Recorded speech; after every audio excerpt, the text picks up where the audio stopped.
এখন চলে যাব আমাদের বাবু ভাইয়ের কাছে। তো এই যে কাহিনীটা রাসেল ভাই আমাকে বলেছে অনিক চট্টোপাধ্যায়, সে কলকাতার ছেলে, ওর প্রথম ইউনিভার্সিটি লাইফের কাহিনী। সো সে ওই সময়টায় পড়াশোনা করতে যায়, আজ থেকে 5-7 বছর আগে আর কি। আচ্ছা সে নয়নিতালে পড়াশোনা করতে যায়। আচ্ছা। তো যে জায়গাটা পড়াশোনা করতে যায় সে বলেছে ওই জায়গাটা বেশ মানে একটু শহর থেকে দূরে, লাইক সাবার্ব টাইপের একটা এলাকা, মানে মফস্বল শহর টাইপ। আচ্ছা।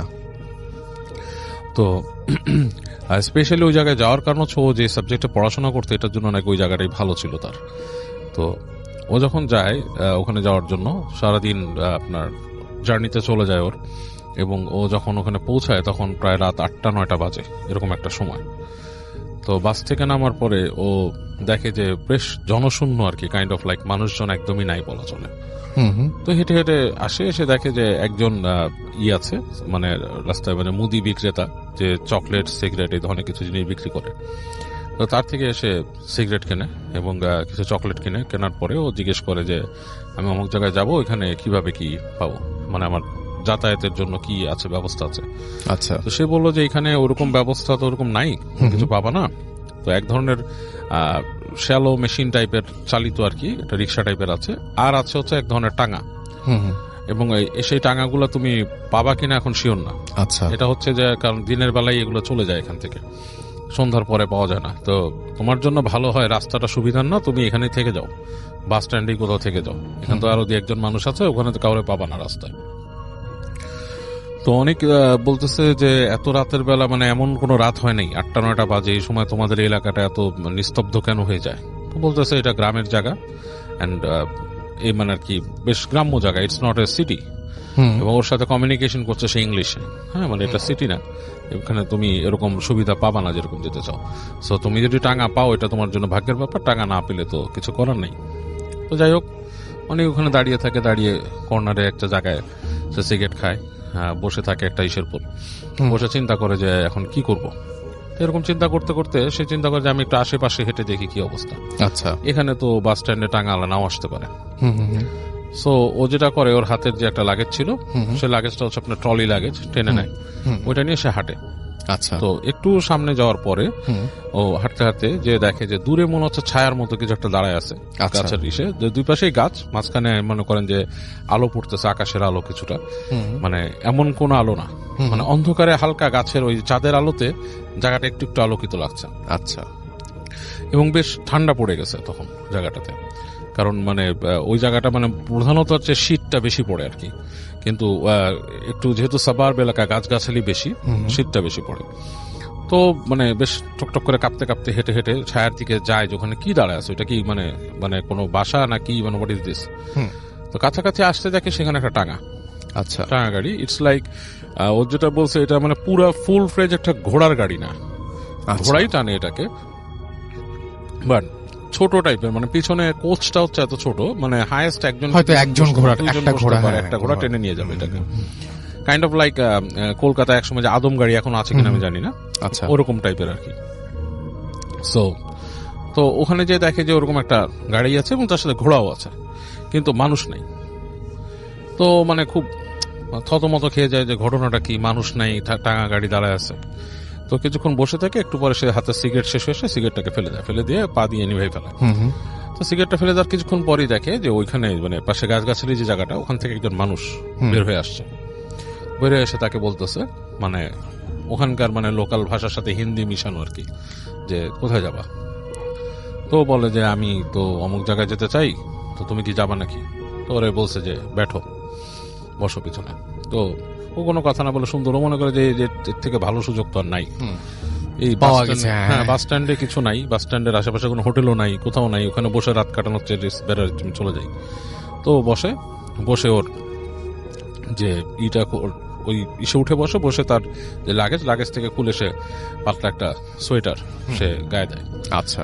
তো গায়ে দেওয়ার সময় তার হাতে ওই যে আপনার ছিল একটা ম্যাগাজিনটাও সে বের করে নেয় হাতে, মনে করে যে কোথাও যদি যে সে পড়তে পারে বা কিছু, মানে just to have something in his hand, okay, এরকম একটা নিয়ে এসে বসে। তো বসে সে ওখান থেকে আপনার যাওয়া শুরু করে আর কি, টাঙা চালাচ্ছে। তো বেশ অনেক দূর যাওয়ার পরে ও দেখতেছে যে সামনে যে জায়গাটা, সে জায়গাটাতে আপনার দুই পাশে গাছ নাই, বেশ প্রান্তরের মতো, মানে বেশ মাঠ টাইপের, এবং মানে চাঁদের আলোটা এমন ভাবে পড়ছে পুরো জায়গাটা ঝকঝক দেখা যাচ্ছে জায়গাটা। তো ও খুব এনজয় করা শুরু করে, হ্যাঁ খুব এনজয় করা শুরু করে। সে মনে করে যে মানে this is a very nice thing to do, এই জায়গায় মানে মানে জায়গাটা খুবই সুন্দর একটা জায়গা, তার এই যাওয়াটাই একটা সার্থকতা লাগতেছে। তো এরকমও যায়। তো টাঙ্গালাকে জিজ্ঞেস করে যে এখানকার পরিবেশ কেমন, এই মানে কিছু প্রশ্ন করার চেষ্টা করে লোকটাকে। লোকটা দেখাচ্ছে তার কথাবার্তা খুব একটা উত্তর দিচ্ছে না, এড়ায়, এবং ওই রাস্তার ঘোড়ার খুরের শব্দে আর ইসে মানে খুব চাপা পড়ে যাচ্ছে, আর বাতাস চলছে, খুব শোঁ বাতাস চলছে। তো এই সময় মানে এক সময় চুপি হয়ে যায় যে ব্যাপারটা কি। তো ওই জায়গাটা যখন পার হয় তখন দেখে যে সে আপনার আবার একটা এরকম তৈরি হচ্ছে রাস্তা, যেখানে দুই পাশে গাছ, এবং এইবারে গাছটা খুব ঘন হয়ে জন্মাইছে, মানে চাঁদের আলো প্রায় ঢুকতেছেই না, জায়গাটা বেশ ঘুরঘুরটি অন্ধকার। তো ওর বুকের মধ্যে কেমন একটা ছ্যাদ করে উঠে, মনে হয় যে এই অন্ধকারে ঢুকে যাচ্ছে, কেমন জানি লাগে ওর কাছে। ইটস লাইক একটা কেইভে, বা আপনার যদি একটা ইসে প্রবেশ করে মানুষ, ধরেন একটা মানে টানেলে প্রবেশ করে, কাইন্ড অফ লাইক গাছের টানেল বলা যায় যেটাকে। তো ওখান থেকে ঢুকে যায় ঘোড়ার গাড়িটা। তো যখন সেখানে ঢুকে তখন না ও অলমোস্ট কিছু দেখতে পায় না রাসেল ভাই, যেটা হয় যে শুধু ঘোড়ার শব্দ শুনতেছে, ঘোড়ার খুরের শব্দ, আর অন্ধকার, এবং অন্ধকারটা খুব জেঁকে বসছে। তো এই সময় ও মানে টের পায় ওর পেছনে কেউ, জাস্ট লাইক আমরা যদি রিক্সায় কেউ মানে আমরা পা দিয়ে উঠে কারো ঘাড়ের মধ্যে এরকম সুড়সুড়ি দেই, কাইন্ড অফ লাইক দ্যাট, ওর ঘাড়ের মধ্যে শীতল কোনো স্পর্শ, লাইক খুব মানে আইস কোল্ড কোনো টাচ ঘাড়ের কাছে। এবং ও খুব চমকা উঠে লাফ দিয়ে উঠে হাত দিয়ে দেখে যে কিছু নেই, এবং তখন মনে হয় যে কেউ দুষ্টুমি একটা হাসি দিয়ে পাশে চলে আসছে, এরকম একটাই। তো ও খুব ভয় পেয়ে যায়, ও ভয় পেয়ে ও হাত দিয়ে ওই যে টাঙা চালাচ্ছে তার জামা চেপে ধরে। তো দেখে যে টাঙাওয়ালা বেশ চাপা হাসি দিয়ে, কাইন্ড অফ লাইক মজা পেলে যেরকম কাইন্ড অফ লাইক দ্যাট, কেউ মজা করে যে কারোর সাথে আসে ওরকম হাসি দিয়ে বসে যে ব্যাটে রাখো চুড়েল হ্যাঁ, বসে থাকো চুড়েল। তো ও তো এটার সাথে পরিচিত এই জিনিসগুলো, যেহেতু সে ভারতের ছেলে এবং সে ভারতের বিভিন্ন অঞ্চলের বিভিন্ন মিথ, চুড়েল সম্বন্ধে আমি অনেকেই হয়তো শুনছে, চুড়িয়াল হোয়াট ইজ চুড়েল। চুড়েল ইজ আমাদের বাংলাদেশে আমরা যেটাকে অনেকে শাকচুন্নি বলে, অনেকে পেতনি বলে, সামথিং লাইক দ্যাট, বাট ভারতে হয়তো প্রচলিত আছে। অনেকেই চুড়েল সম্বন্ধে অনেক কিছু আমাকে বিস্তারিত আরো বলছে, আমি নিজেও জানতাম, ওর কাছ থেকে আরো কিছু শোনা, যে ওরা যেটা আমরা অনেকে ডাকিনি বলি আমাদের এখানে, ইট কাইন্ড অফ লাইক দ্যাট। এরা পথ দিয়ে আপনাকে নিয়ে যাবে, কোথাও চুবিয়ে মারবে, কখনো তারা আপনাকে ডিসগাইজ করে সুন্দর কোনো মেয়ে সেজে আসে, এরকম kind of like that. Actually মানে টু বি ফ্র্যাঙ্ক এগুলো হচ্ছে সবই হচ্ছে জিন, সোর্ট অফ এ জিন। বাট এনিওয়েজ আমি ওর বিশ্বাসেই থাকলাম বা ওর কথাতেই থাকলাম যে ওটা চুড়েল। ওকে যখন এটা বলল, ও তখন ওর গায়ের লোম সব একসাথে দাঁড়ায় গেল। আচ্ছা। এবং মানে ওর মনে হচ্ছে যে আমি এখানে না থাকাটাই বেটার ছিল, মানে কেন আমি এখানে আছি, এরকম একটা বোধ তার মধ্যে আসলো। এবং যখন সেই বোধটা পাইছে তখন তার মনে হলো ঠিক তার পাশেই কেউ বসে আছে সিটে, কোনো নারী। এবং যতটুকু সে স্পর্শ বুঝতে পারতেছে তার শরীরের সাথে স্পর্শ, মানে তার কাপড়ের প্যান্টের সাথে তারই মনে হচ্ছে একটা বরফের টুকরা তার পাশে বসা। এবং মানে ও বলার মতো না, ইন দ্যাট পয়েন্ট ও যেটা করছে, ওর যে লাগেজ নিয়ে চিন্তা করছে যে আমি ওই গাড়ি থেকে লাফ দিয়ে পড়ে যাবো নিচে। বাট তখন সে মনে করছে এখান থেকে কোনোভাবে সরতে হবে আমাকে, হ্যাঁ এখান থেকে পড়লে তো আমি শেষ, মানে আমার এটা চিন্তা করে সে ওই মানে পড়ার চিন্তাটা মানে লাস্ট মোমেন্টে তার ওই জ্ঞানটুকু রাখছে যে সে ওখানে পড়েনি। সে চিন্তা করতেছে যে এখান থেকে বেরিয়ে যায় কোনো মতে। তো ওই যে গাড়িটা যখন নাকি ঠিক ওই দূরে দেখতেছে লাইট, ওই টানেলের মতো জায়গাটা যখন পার হয়েছে সে তখন ওখান থেকে লাফ দিছে, এবং সে কোনো লাগেজ টাগেজ কিছু ছাড়াই লাফ দিয়ে পড়ছে। ওখানে পড়ে সেই জায়গাটা পড়ছে, দেখছে সামনে ধুধু মাঠ, লাইক প্রান্তরের টাইপের, দৌড়ানো শুরু করছে। দৌড়াচ্ছে, ওর বুঝতে পারতেছে ওর পিছনে কিছু আসতেছে কিনা। দৌড়াতে অনেক দূর পর্যন্ত গেছে, যে দেখছে যে একটা বাসার মতো, মানে কয়েক সারি বাসা ওখানে আর কি, এরকম মানে একতলা বাসার মতো আছে, সেখানে হয়তো বার্ন টার্ন গোয়াল টোয়াল আছে এরকম কিছু। তো ওখানে বাসার সামনে গেছে, তো ফিরে দেখে যে পেছনে একটা নারী মূর্তি আসতেছে। নারী মূর্তি কিভাবে বুঝছে, সে চুল উঠতেছে চাঁদের আলোয় দেখতেছে, এবং মানে সেটা মানে মানে খুব স্বল্প বসনা উড়ে আসতেছে, এবং মনে হচ্ছে মাটির থেকে মানে মাটিতে হেঁটে না, মানে মাটিতে বাতাসে সে ভেসে আসছে মাটির কাছাকাছি সময় ধরে। এবং ওর যখন খুব কাছে চলে আসছে তখন সে ওখানে জ্ঞান হারায় ফেলছে, তখন আর তার জ্ঞানটা থাকেনি। তো পরবর্তীতে মানে ও জানে না কতক্ষণ সে বেহুশ ছিল, ওর হুশ ফিরে দেখে যে একটা ঘরের মধ্যে সে, এবং সেখানে আপনার এই জ্বলতেছে, বাতি জ্বলতেছে কম পাওয়ারের, একটা লোক, তার সাথে একটা মহিলা, তারা, এবং সে মহিলাকে দেখেও ভয় পাওয়া শুরু করছে, প্রচন্ড ভয় পাচ্ছে। তখন তাকে বলতে, কি হয়েছে তোমার, জিজ্ঞেস করতেছো কেন? বলতেছে যে আমি তো আসছি, আমি বাইরের থেকে আসছি, ক্যালকাটা থেকে আসছি, এখানে এরকম এরকম সিচুয়েশন, কিছু কিছু বলতে পারছে আর কি। তখন তাকে বলছে যে এটা কিছু না, এখানকার রাস্তাঘাটে রাতের বেলা এরকম অনেক কিছু দেখা যায়, সো তুমি চিন্তা করো না, তুমি এখানে আসো আমাদের বাসায়, এটা তুমি থাকো, তারপর তোমাকে সকালে আমরা পৌঁছায় তার ব্যবস্থা করবো। তো অনেকের রাতে খুব জ্বর আসে, মারাত্মক আকাশ পাতাল জ্বর, এবং সে তখন শুধু কষ্ট করে মানে বোঝাতে সক্ষম হয় ওদেরকে যে আমি যেই কলেজে বা ইউনিভার্সিটি আসছি ওখানে একটু খবর দেন, ওখানকে কেউ এসে আমাকে নিয়ে যাবে, এবং আলটিমেটলি তারা এসে ওকে নিয়ে যায়। এবং ও ওখানে পরে ছিল বহুত দিন, ওখানে সে গ্র্যাজুয়েশনটা কমপ্লিট করছে হানিফ, এবং ওই এলাকাতে এই ধরনের প্রচুর আরো মিথ আছে, এবং আরো এই ধরনের কিছু কিছু কাহিনী আছে। সে বলছে যে he can send me over letter on, যে ওখানকার ঘটনা আরো যেগুলো আছে সেটা, মানে এই সাবার্ব এলাকা, কিছুটা পাহাড়ি টাইপের এলাকা হতে নাকি এই ধরনের জিনিস অনেক বেশি দেখে। আর এই চুড়েল টাইপের ব্যাপারটা কিন্তু রাসেল ভাই আমি এর আগে অনেকের কাছে শুনেছি, একটা ফার্স্ট হ্যান্ড এক্সপিরিয়েন্স, যে আমি শুনেছি যে আমার নানারা একসময় পাকিস্তানে থাকতো, যখন দেশ ছিল বিভাগের আগে, তখন ওনারা শুনেছিল যে ওনার এক ফ্রেন্ড এরকম একদম ফার্স্ট হ্যান্ড এক্সপিরিয়েন্স, আমার নানার বন্ধু, আমার নানা মারা গেছে এখন, বাট ওনার এক বন্ধুর কথা বলছি, যে উনি গাড়ি দিয়ে আসছিলেন এবং উনি দেখেছেন যে ঠিক আপনার গাড়ির সামনে একটা মহিলা দাঁড়িয়ে আছে, এবং ঠিক আমরা যেমন হিন্দি মুভি বা কোনোটাতে শুনি যে লাইক কালো কাপড় পরা বা সাদা কাপড় পরা, কাপড়ের কালারটা আমার ঠিক মনে নাই, বাট এখনো মনে আছে, বলছে যে দাঁড়িয়ে ছিল এরকম, এবং উনি ওখানে থামান নাই গাড়িটা, উনি চালায় গেছেন গাড়ি। আচ্ছা, উনি চালায় যাওয়ার পর যেটা হয়েছে, গাড়ি ভেদ করে উনি চলে গেছে, মহিলাটার মুখটা মনে হলো উইন্ডশিল্ডের মধ্যে এসে একটা হাসি দিয়ে পার হয়ে গেছে, এবং উনিকে যখন পার হয়ে গেছে তখন ওনাকে নাকি বলছে যে তুই তোর গাড়িতে থাকাতে বেঁচে গেলি, এরকম আর কি ওখানকার ভাষায়। তো কারণ হচ্ছে ওনার গাড়ির যে রিয়ার ভিউ মিরর, ওখানে উনি একটা ছোট্ট কোরআন শরীফ ঝুলা রাখতো। তো আচ্ছা আচ্ছা আচ্ছা আচ্ছা আচ্ছা, হ্যাঁ, এটা কিন্তু অনেক আগের পাকিস্তান আমলের একটা ঘটনা। তো এই ধরনের জিনিস ভারত পাকিস্তানের বিস্তীর্ণ অঞ্চলগুলোতে কিন্তু অনেকেই দেখে, চুড়েল বা ডাকিনি যেটাকে বলে।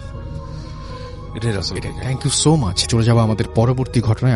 থ্যাংক ইউ রাসেল ভাই। আমি সোহাগ, জি, রাজশাহী থেকে, এখন মিরপুর 1-এ থাকি আমি। জি, ধন্যবাদ লিসনার্স। আমি যে ঘটনাটা বলবো তার আগে একটু শুধুমাত্র কিছু কথা বলে নিতে চাই। রাসেল ভাই, আপনাদের যে অনেকদিন আগে একটা এপিসোড হয়েছিল, এই এপিসোডটাতে আপনার একটা এপিসোডে প্রচার করেছিলেন যে কোনো একটা ছেলে 2008 সালে 25 ডিসেম্বর রাত্রে সে 2টা কয়েন নিয়ে উধাও হয়ে যায়। কয়েনগুলো অনেক পুরনো ছিল।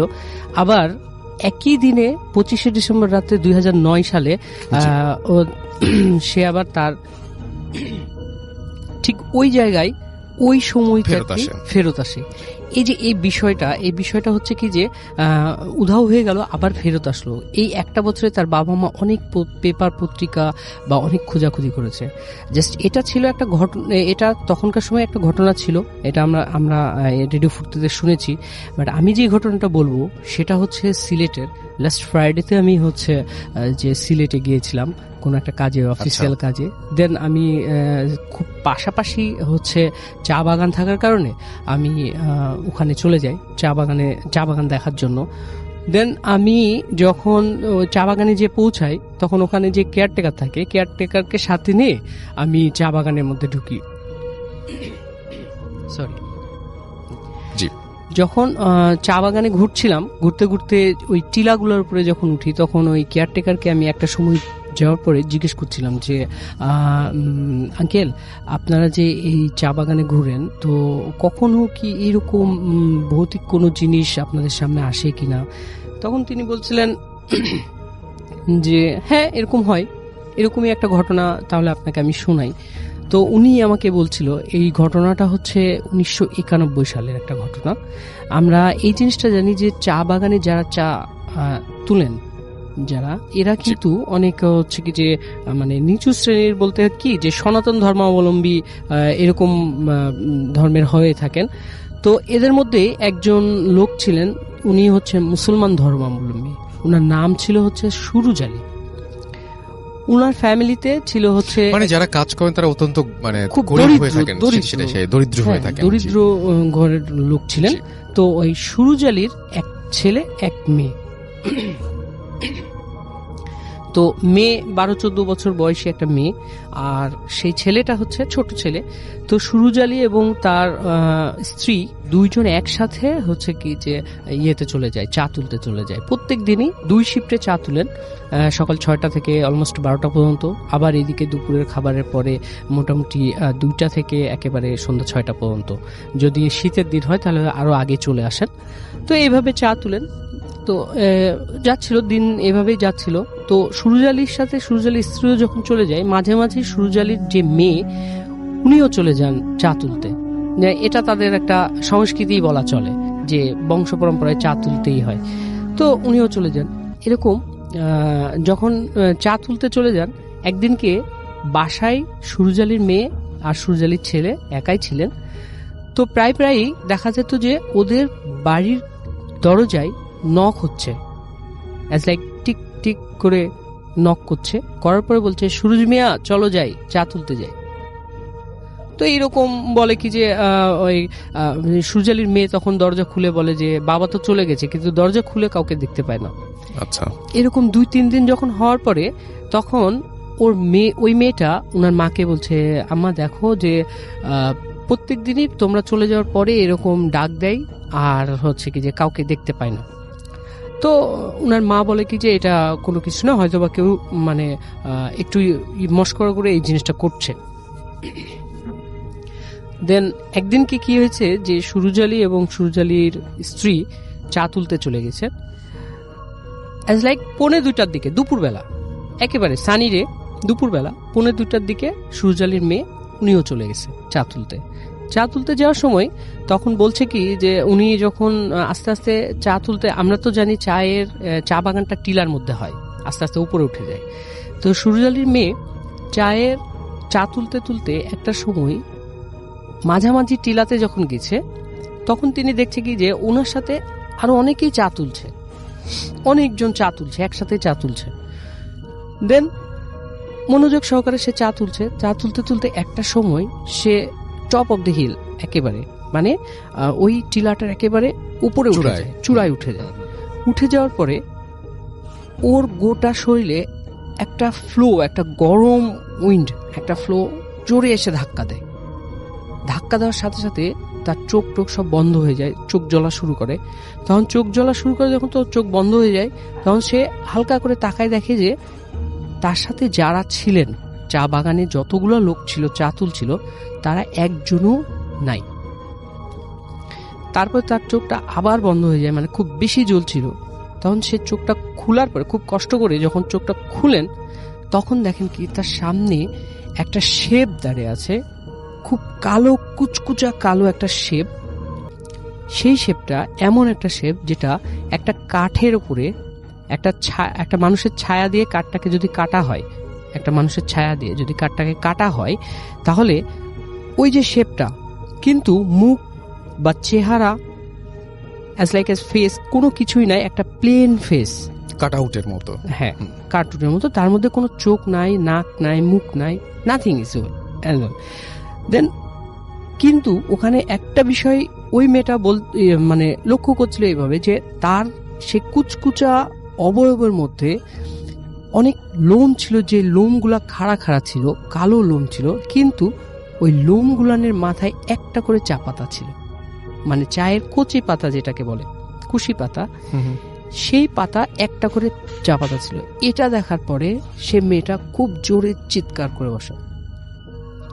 চিৎকার করার পরে সেই সময়টা ছিল অলমোস্ট, সে বাড়াই ছিল কয়টা, 1:45টার দিকে, কিন্তু ওই মেয়েটা পৌঁছাইছে যখন চিৎকার করছে ঠিক মাগরিবের 10 মিনিট কি 15 মিনিট আগে।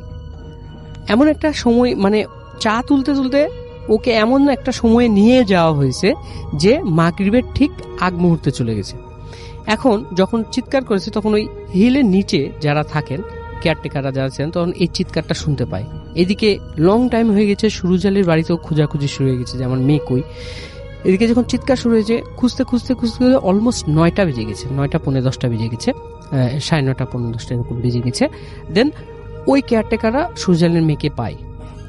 মেয়েকে পাওয়ার পরে যখন মেয়ে সেন্সলেস অবস্থায় পায়, মেয়েকে তুলে নিয়ে আসার পরে মেয়েকে যখন বাসায় নিয়ে আসে, যখন মেয়ের সেন্সটা ফিরে আসে, তখন সে অনেক মানে ভীত থাকে, ভয় পায় যে আমি উনি যেদিকেই তাকাচ্ছিল ওই ফেসটাই শুধু শুধু দেখতে পাচ্ছিলেন। তার মা কি, তার বাবা কি, কিচ্ছু না, শুধু ওই ফেসটা দেখতে পাচ্ছে। এটার পরে তার মানে একটু অসুস্থ হয়ে পড়ে, তখন তাকে একটা হুজুরের কাছে নিয়ে যায়, সুরজালি একটা হুজুরের কাছে নিয়ে যায়। হুজুর তখন বলে কি যে আপনার মেয়ে অলমোস্ট দুপুর বেলায় বের হয়েছিল, আর এটা তো আমরা জানি যে দেখা যায় কি যে এমনও অনেক কিছু জায়গা আছে দিনের বেলায়, এমন কিছু কিছু সময় আছে দিনের যে সময়গুলোতে দেখা যায় যে ওরাও একটা জাতি, ওরা অশরীরী বলেন বা যে জিন বলেন, যেটা বলেন না কেন, ওরা হাঁটাচলা করে বা এই জায়গাতে তাদের একটু ডিস্টার্ব হয়েছে, এই জন্য তাকে এই জিনিসটা দেখানো হয়েছে। সো এখন কি হলো, হুজুর তাকে বলল কি যে আমার একটা তাবিজ দিয়ে দিচ্ছে, এই তাবিজটা আপনি রাখেন। তাবিজ দিয়ে দিয়েছে, সবকিছু ঠিক। মাঝখানে 4টা বছর কেটে গেছে, কিচ্ছু হয়নি, সব নর্মাল। সবাই বলে কি যে সুরজালির মেয়ে একেবারে ফ্রেশ, ঠিক আছে, সবকিছু ঠিক হয়ে গেছে। এরপরে একদিন হঠাৎ করে দেখে কি সুরজালির মেয়ে, তার হাতে ওই তাবিজটা নাই। তাবিজটা কোথায় ছিঁড়ে পড়ে গেছে সুরজালির মেয়ের মানে খেয়াল নাই। সুরজালির মেয়ে বলছে যে আম্মু দেখো আমার হাতে কিন্তু ওই তাবিজটা নাই। আর মা বলছে 4টা বছর কেটে গেছে, এটা অ্যাজ ইউজুয়াল কোনো কিছুই না, এটা আর কিছুই হবে না। তখন বলল কি, তখন এইভাবে চলতে চলতে একদিনকে কি হলো যে সুরজালির মা, সুরজালির স্ত্রী আর সুরজালির চা তুলতে চলে গেছে। সেই দিনও একইভাবে ওই মেয়ে চা তুলতে বের হয়ে গেছে। বের হয়ে যেতে যেতে 4 বছর আগে যে ঘটনাটা ঘটেছিল, একইভাবে 4 বছর পরে যে ঘটনাটা ঘটলো, যে সে আবারও টপ অফ দি হিল, ওই হিলের একেবারে চূড়ায় উঠে যে ঠিক একইভাবে তাকে ওই একটা মানে ওয়ার্মি উইন্ড তার গায়ে লাগার পরে তার চোখগুলো একেবারে মানে আবার জ্বলা শুরু হয়। যখন জ্বলা শুরু হয় তখন এই জিনিসটা ও বুঝতে পারে। তখন সে আবার চিৎকার করে, চিৎকার করার পরে বলে কি যে আমাকে তোমরা নিয়ে যাও, আমাকে নিচে নিয়ে যাও। তখন যারা চা তুলছিলেন তারা সবাই মিলে তাকে নিয়ে নিচে নামিয়ে নিয়ে আসেন। নামানোর পরে নিচে যে রাস্তাগুলো থাকে ওই রাস্তার উপরে বসায় তাকে পানি টানি খেতে দেন। পানি টানি খেতে দেওয়ার পরে একেবারে সুরজালির মেয়ে নর্মাল, কোনো সমস্যা নেই। সবাই মনে করলো যে হ্যাঁ ঠিক আছে, ভালো হয়ে গেছে, আমরা সবাই চা তুলতে যাই। চা তুলতে যাওয়ার পরে যেটা হলো যে সবাই দেখছে যে কালো মেঘ উড়ে আসছে, কিন্তু ওই সময়টা কোনোভাবে মেঘ আসার কথা না, কারণ একটা সানি ডে ছিল। ওই সময়টা হঠাৎ করে কালো এক পশলা মেঘ চলে আসে। সবাই দেখছে মেঘ আসছে, কিন্তু সুরজালির মেয়ে ওই মেঘগুলাকে খেয়াল করছে যে হ্যাঁ আমার সামনে চলে আসছে। আর ওই মেঘগুলানের মধ্যে মেঘের মতো যে কালোভাবে একটা চলে আসছে, ওইটা সুরজালির মেয়েকে চারিদিক দিয়ে ঘিরে নিচ্ছে। আর সবগুলাই ছিল ওই মানে যে ফেসগুলো ছিল, যে ফেসটা, যে অবয়বটা সে দেখেছে, এই ফেসের চারিদিক দিয়ে তাকে ঘিরে ফেলছে। ঘিরে ফেলার পরে যখন টোটালটা সুরজালির মেয়েকে ঘিরে ফেলার পরে কিছুক্ষণ পরে ওই অবয়বগুলোর সাথে সাথে সুরজালির মেয়েও ভ্যানিশ হয়ে যায়। আর সেই সাথে আজও সুরজালি তার মেয়েকে খুঁজে পায়নি, এখনো পর্যন্ত পাওয়া যায়নি। এটাই ছিল ঘটনা ভাইয়া। আর এটা নিয়ে অনেক খোঁজাখুঁজি হয়েছে, কিন্তু আজ পর্যন্ত সুরজালির মেয়ে কত সালে যেন ঘটনাটা ঘটেছিল? 1991। এবং এখন হচ্ছে 2019। এই এতগুলো বছরে তাকে আর খুঁজে পাওয়া যায়নি, সে ফিরেও আসেনি। আমি কেন বললাম যে আগের ঘটনাটা যেটা বললাম যে ওই যে ছেলেটাকে নিয়ে গেছে, বাট আবার দিয়ে গেছে, বাট সুরজালির মেয়েকে নিয়ে গেছে কিন্তু আজ পর্যন্ত আর দিয়েছে, এবং সবার সামনেই সে ভ্যানিশ হয়ে যায়। সবার সামনে থেকে ভ্যানিশ হয়ে গেছে। কারণ ওখানে যারা ছিলেন তাদেরকে বলা হয়েছে যে তোমরা কি দেখেছো? হ্যাঁ আমরা নামিয়ে নিয়ে আসছি, আপনার মেয়ে চিৎকার করেছে, আমরা সবাই ধরে নামিয়ে নিয়ে আসছি, তাকে পানি টানি খেতে দিয়েছি, তারপরেই তো এই ঘটনা। ওকে, আপাতত আমরা চলে যাচ্ছি আবার বাবু ভাইয়ের কাছে। সবাইকে ধন্যবাদ কাহিনীগুলো ভালো লাগার জন্য, আপনাদের জন্য কষ্ট করে কালেক্ট করা। যাই হোক, এটা হচ্ছে তপুর কাহিনী। রাসেল ভাই সে আমাদের মোহাম্মদপুর এলাকার ছেলে। আচ্ছা। কিন্তু তার স্পেসিফিক লোকেশন বলবো না, তার যেখানকার কাহিনী। মোহাম্মদপুর অনেক বড় এলাকা, জি সেখান থেকে সেটাই। তো তপুর ব্যাপারটা হচ্ছে সে মোহাম্মদপুরে যে অঞ্চলটা থাকে সে অঞ্চলটা বেশ নিরিবিলি। আচ্ছা, বাট এটা লালমাটিয়া না। আচ্ছা, একটু বলে দিলাম। আচ্ছা, হ্যাঁ, তো বেশ নিরিবিলি একটা জায়গা, মানুষ বুঝেই ফেলবে মোহাম্মদপুরের নিরিবিলি জায়গা, একদম আমার চোখের সামনে ভাসছে। হ্যাঁ, তো যাই হোক, তো তপু যেখানে থাকতো, তপুর নামটাও কিন্তু একটু চেঞ্জ করা আছে। হ্যাঁ, এর তপু নিজেই বুঝবে, আর কেউ বুঝবে না হয়তো। আচ্ছা, তো যাই হোক, ও যেখানটা থাকতো সেই জায়গাটা হচ্ছে যে আপনার বেশ নিরিবিলি, এবং ওদের একটা 3 তলা বাড়ি ছিল ওখানে। এবং ওদের বাসায় ওর বড় ভাই থাকতো, বিদেশে চলে গিয়েছিল, আর ওর আম্মু, ও আর ওর বোন থাকতো। তো ওর আম্মুর অ্যাজমা প্রবলেম ছিল, উনি মাঝে মাঝে অসুস্থ হয়ে যেতেন। তো তখন ওনাকে ডাক্তার দেখাইতে হতো, এবং মাঝে মাঝে মানে খুব খারাপ অবস্থা হতো। আচ্ছা, তো ওদের মানে ওর বাবা মারা গেছেন। সো ওর বড় ভাই এবং ওরাই হচ্ছে মানে গার্ডিয়ান, পুরো বাড়িটা টেক কেয়ার করতে হয়।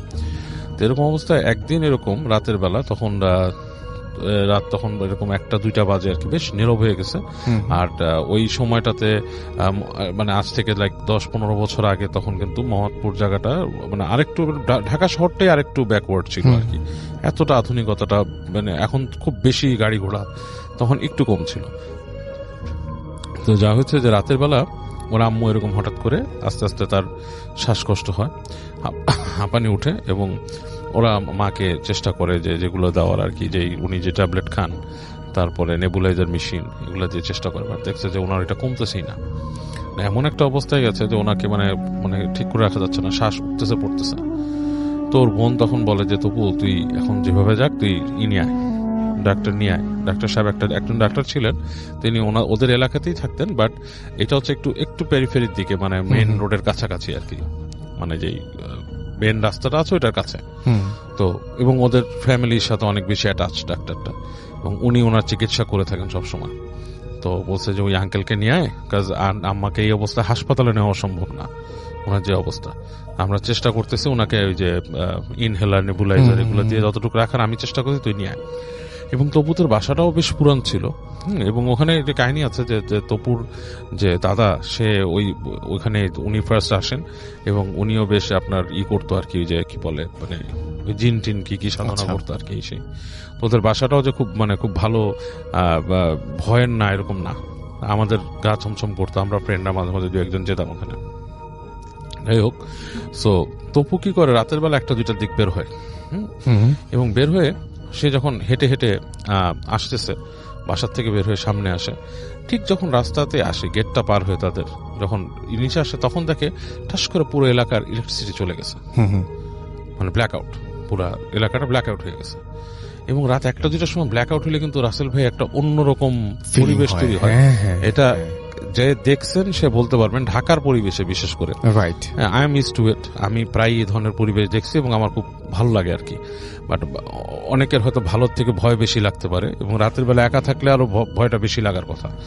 সো রাত 1-2টার সময় যখন কিছু নাই, পুরো একটা মানে অঞ্চলে, তো যখন কারেন্ট চলে গেছে, ওর কাছে ফার্স্টে একটা ধাক্কা লাগছে। আর তবু বেসিক্যালি খুব সাহসী না, ও এমনি একটু ভয় পায়। তো এই অবস্থায় ও মানে কিছুক্ষণ থেমে দাঁড়ায় যে ও কি বাসায় ফিরে যাবে, নাকি ও আপনার যাবে ডাক্তার সাহেবের কাছে, আঙ্কেলের কাছে। তো এটা চিন্তা করে ডিসাইড করে যে বাসায় ফিরে যেয়ে তো আসলে মানে কোনো লাভ নেই, আমি আঙ্কেলের কাছেই যাই। তো হেঁটে যেতে থাকে, ও ওই বাসার দিকে হেঁটে যেতে থাকে আঙ্কেলের বাসার দিকে। তো ঘুরে ঘুরে যখন নাকি ও এখানে একটা গলি আছে, একটা বাঘটা নেওয়ার পরে সামনে গেলে যে একটা মাঠের পাশে একটা বট গাছ আছে। আচ্ছা, বেশ বড় বট গাছ, ঝুরি টুরি আলা বট গাছ। হ্যাঁ, আচ্ছা, ওটা বট গাছ না অন্য কোনো গাছ হতে পারে, মানুষ লোকেশন যে চাই না, গাছ আছে আর কি, বড় একটা গাছ, এবং সেই গাছটা ওখানে মানে বেশ ঝুরি টুরি আলা। তো ও যখন গাছটার কাছাকাছি আসে, ও দেখে যে গাছের গোড়ায় প্রায় 5-7টা কুকুর। আচ্ছা, কুকুরগুলো খুব ঘেউ ঘেউ ঘেউ ঘেউ ঘেউ করতেছে। তো ও জানে ওদের এলাকা সম্বন্ধে এতটুকু সে অ্যাওয়্যার যে এই জায়গাটার মধ্যে সাধারণত কুকুর থাকে না, ভবঘুরে কুকুর প্রায় নাই বললেই চলে। হ্যাঁ, ওই যে কুকুর আছে সেগুলো বাসার কুকুর, হ্যাঁ, মানে মানুষের বাসায় পালা কুকুর, এবং সারা এগুলো ঘেউ ঘেউ করে না। আর ভবঘুরে কুকুর খুঁজতে গেলে আরো ওই জায়গায় চলে যাবে, মেন রোডের ওদিকে বা অন্য আরেকটা এসে। তো ও মানে একটু থতমত খায় যে এখানে কি রাতের বেলা আসলে কুকুর আসে, তখন সে কনফিউজ হয়ে যায় যে ব্যাপারটা কি। তো কুকুরের ভয়টা বেশ ভাবে ধরে যে কুকুর কামড় যদি দেয়, তো তারপরেও সাহস করে করে হেঁটে হেঁটে সামনের দিকে যায়। তো যে যখন নাকি ঠিক ওই গাছের পাশ থেকে ক্রস করছে, কুকুরগুলো ওকে তখনও নোটিস করেনি। আচ্ছা, ও যখন গাছের কাছে আসলো তখন কুকুরগুলো পুরো চুপ থম মেরে গেছে। থম মেরে ও দেখছে, ওর দিকে তাকাইছে, এবং ও তখন প্রত্যেকটা কুকুর জানেন রাতের বেলা এমনি চোখগুলা কেমন জলজল করতে থাকে। রাইট। হ্যাঁ, তো দেখছে কুকুর ভেতর থেকে শুধু গরর গরর করতেছে ওকে দেখে। আচ্ছা, সো ও প্রচন্ড রকম ভয় পায়, আর এটাও সে জানে যে আমি যদি এখন দৌড় দেই নির্ঘাত আমাকে কামড় দিবে। রাইট। হ্যাঁ, এবং সে আস্তে আস্তে করে হেঁটে হেঁটে হেঁটে হেঁটে কুকুরগুলাকে পার হয়, এবং ও ফাইন্ড আউট করে যে কুকুরগুলা ওকে ফলো করা শুরু করছে। আচ্ছা, মানে দৌড়ায় দৌড়ায় আসে, কাছাকাছি আসে, আবার দুইবার ঘেউ ঘেউ করে, আবার চলে যায়, আবার দাঁড়া গড় গড় করে, একটা নিরাপদ একটা ডিস্টেন্স রেখে ওর সাথেই কাজ করতেছে। আচ্ছা, তো ফাইনালি এরকম করতে করতে রাস্তার মধ্যে ওই আঙ্কেলের ওই যে বাসাটায় আসে। তখনও কারেন্ট আসে না, এবং পুরা দেখা যাচ্ছে ওটা আঙ্কেলের বাসা কিন্তু 4-5টা ব্লক, মানে অনেকগুলো ব্লক পড়ে। তো বেশ খানিকটা হেঁটে আসতে হয়েছে। তো এসে দেখে তখনও কারেন্ট আসেনি। তো ওই বাসার গেটে অনেকক্ষণ নক করে খুলে না। একসময় দারোয়ান আসে, কি হয়েছে, তো যে বলে যে এরকম যে আঙ্কেলকে দরকার, আমার আম্মা তো অসুস্থ হয়ে গেছে এসে। তো উনি ওই দারোয়ান ভিতরে যে খবর দেয় অনেকক্ষণ পরে ওই আঙ্কেলের বাসার একজন আসে, এসে তাকে বলে যে আব্বা তো ঘুমাইছে, উনি ঘুমের ওষুধ খেয়ে ঘুমাইছে, মানে ওনার ব্লাড প্রেশার হাই। আচ্ছা, তো উনি বলে যে এরকম এরকম এরকম, তো ওনাকে বলেন। তখন বলতেছে আচ্ছা ঠিক আছে, আব্বাকে বলতেছি, আর তুমি কি দাঁড়াবা নাকি তুমি চলে যাবা? আচ্ছা, তো বলে আমি দাঁড়াই, আঙ্কেলকে সাথে যাই। তো দাঁড়ায় আছে, কিছুক্ষণ পর ওই আঙ্কেল আসে, এসে আঙ্কেল নিজে বলে যে বাবা আমি তোমার বাসায় আসবো একটু পরে, তুমি চলে যাও, আমি এখানে রাত্রেবেলা তো আমি গাড়ি বের করে আসবো, তুমি চলে যাও বাসায়, তো তোমার মার দরকার হতে পারে তোমাকে। তো ছেলেটা করে কি, ও অপু আপনার ফিরে আসে আর কি, ফিরে এসে ওখান থেকে আবার হাঁটা দেয়। তো যখন বের হয়ে আসছে তখন দেখতেছে কুকুরগুলো নাই, কিন্তু আবার যখন নাকি ওই বাসাটাকে ছাড়ায় আবার অনেকখানি 2-3টা ব্লক চলে আসছে, দেখে ঠিক কুকুরগুলো ওখানে জটলা করতেছিল, এবং ওকে দেখে আবার সেই একই রকম ওর পিছনে পিছনে গড় গড় গড় গড় করতে করতে। তো তবুর যে বলার ব্যাপারটা যে প্রচন্ড রকমের ভয় লাগতেছিল ওর, কারণ প্রত্যেকটা গলি যখন ক্রস করতেছে ওদের বাসায় যাওয়ার আগ পর্যন্ত যে কয়টা গলি, এগুলো হচ্ছে বেশ নিরিবিলি, মানে দিনের বেলায় নিরিবিলি থাকে।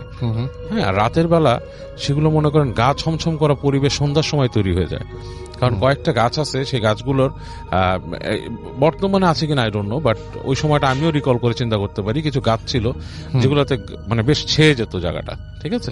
সন্ধ্যার পরে মূলত বেশ ছাওয়া, এবং দোকানপাটও খুব একটা নাই। তো হেঁটে হেঁটে খুব ভয়ের চোটে একসময় বাসার কাছে আসে। তো বাসার কাছে এসে দেখে যে কুকুরগুলা ওর বাসার মধ্যে ঢুকতেছে না, বেশ দূরে দাঁড়ায় ঘেউ ঘেউ গড় এরকম করতেছে। এরকম করতে করতে ও আস্তে আস্তে করে হেঁটে ওদের ওই যে লোহার গেটটা পার হয়। এখন ওদের গাড়ি বারান্দা, পুরোনো আমলের বাড়ি, হেঁটে হেঁটে হেঁটে হেঁটে পার হচ্ছে। তো ঠিক যখন নাকি ওদের সিঁড়ি ঘরে ঢুকবে রাসেল ভাই, তখন দেখে যে সিঁড়ির গোড়ার দিকে কেউ একজন বসে আছে, মানে মনে হচ্ছে একটা মানুষ ঠিক সিঁড়ির পাশে, মানে সিঁড়ির যে রেলিং সেটার পাশে বসে আছে, এবং মানে কেমন বিদঘুটে একটা নয়েজ তৈরি করতেছে। ইটস লাইক ইঁদুরের গলায় যদি মানুষ কথা বলার চেষ্টা করে, কাইন্ড অফ লাইক দ্যাট। হ্যাঁ, এরকম একটা ব্যাপার। তো মানে প্রচন্ড ভয়ের, এবং ও মানে মানে ওর মাথাটা মানে এলোমেলো হয়ে যাওয়ার মাথায় এই জিনিসটা দেখে। ও যে সিঁড়িতে উঠবে ওই জিনিসটাকে ক্রস করে, সেরকম না। তো ও ওই দিক থেকে চিন্তা করতেছে যে আমি যেতে হবে উপরে। এরকম সময় উপর থেকে ওর বোনের ডাক শুনতে পায় যে তবু তুই আসছিস নাকি, হ্যাঁ কারেন্ট যেতে। তো ও করে কি, যখন নাকি ওই একটুখানি উঠে সিঁড়িতে উঠে, তখন দেখে যে ওই যে ক্রিচার যেটা, সেটা বের হয়ে আসছে। আচ্ছা, হ্যাঁ, হালকা একটা বাইরের আলোর মতো মুখে পড়ছে। ইটস লাইক খুব বুড়া মানুষের যদি চুল টুল চলে যায় রাসেল ভাই, it's like grey colour skin, like ইঁদুরের বাচ্চা থাকে না কিছু, এই টাইপের স্কিন, কিন্তু মানুষ, মহিলা টাইপের। হ্যাঁ, মানে ওকে দেখে খ্যাক করে একটা শব্দ করে ওকে এরকম মানে মানে মানুষকে ধাওয়া দেয় না, সেরকম এরকম একটা ধাওয়া দেয়। হ্যাঁ, এরকম একটা ধাওয়া দেয়, ধাওয়া দিয়ে হ্যাঁ এরকম একটা এরকম সাউন্ড করে। ও করে কি, সিঁড়িতে মানে পিছলায় দৌড় দেয়। হ্যাঁ, আর পিছন থেকে বলে তোর মা গেছে। ওর বুকের মধ্যে প্রচন্ড ধাক্কা লাগে এবং একটা সাহসও লাগে। যখন বলে তোর মা গেছে, সে নাকি ছেড়ে দৌড় দিয়ে নিচে নেমে আসে। মানে ওর মাথায় এমন রাগ উঠছিল যে ও লাথি মারবো এটাকে, এবং নিচে এসে দেখো এটা নাই। আচ্ছা, এবং আলটিমেটলি সে উপরে উঠে যায় তবু, এবং তখন দেখা যাচ্ছে ওর কাইন্ড অফ লাইক সাহস হয়ে গেছে অন্যরকম টাইপের। ও যখন বাসায় আসছে তখন কারেন্ট আসে, ঠাস করে কারেন্ট আসছে, এবং ওর বোন বলতেছে যে আম্মার অবস্থা খুবই খারাপ এসে। তো যখন ভিতরে ঢুকে বোন সহ ঢুকে যেয়ে দেখে যে ওর আম্মা কোয়াইট নর্মাল, মানে শ্বাসকষ্ট অনেক কমে গেছে, নর্মাল। তোর মাকে যে বলে আম্মু কি হয়েছে, হাত ধরে বেশ ওর মানে আবেগ আপ্লুত হয়ে যায়, বলে কি হয়েছে এসে, তো বলে যে না আমার অনেক শ্বাসকষ্ট ঠিক হয়ে গেছে। তো ইন দ্য মিন টাইম কিছুক্ষণ পর ডাক্তার সাহেব আসেন। ওই ডাক্তার সাহেব এসে ওর মাকে চেক করে বলে কি যে তোমাদের জন্য বেস্ট হয় কি একটা কথা বলি, তোমরা না এই বাসাটাকে ভাড়া দিয়ে কোথাও চলে যাও। আচ্ছা, হ্যাঁ। বলে কেন? বলে তোমাদের ভালোর জন্য বলি, কাজ এই যে এই বাসাটাতে তোমার দাদা থাকতো, তোমার দাদিরও কিন্তু হাঁপানি ছিল, হ্যাঁ দাদিরও হাঁপানি ছিল, এবং এইটা আমার বিশ্বাস যে এটা সুপার ন্যাচারাল কজ আছে কোনো। আচ্ছা, যদিও আমি একজন ডাক্তার, আমার বলা ঠিক না এই ধরনের কথা, বাট আমি বিশ্বাস করি এরকম কিছু ব্যাপার স্যাপার এখানে আছে।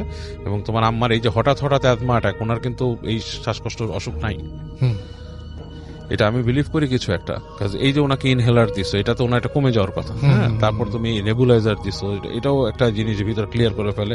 মেডিকেলি যে ছোটখাটো ট্রিটমেন্টটা করা দরকার ওনার অ্যাজমা সিনড্রোমে যা আছে, এটা ওনার ঠিক হয়ে যাওয়ার কথা।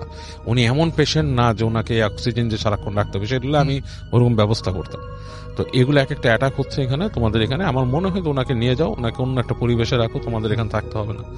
তো ডাক্তার সাহেব এগুলো বলে চলে যায়। ডাক্তার সাহেবকে অনেক গুতায় ওর বোন, যে বড় বোন আর কি, যে ডাক্তার সাহেব কি আসলে আঙ্কেল এখানে কি আমাদের বাসা?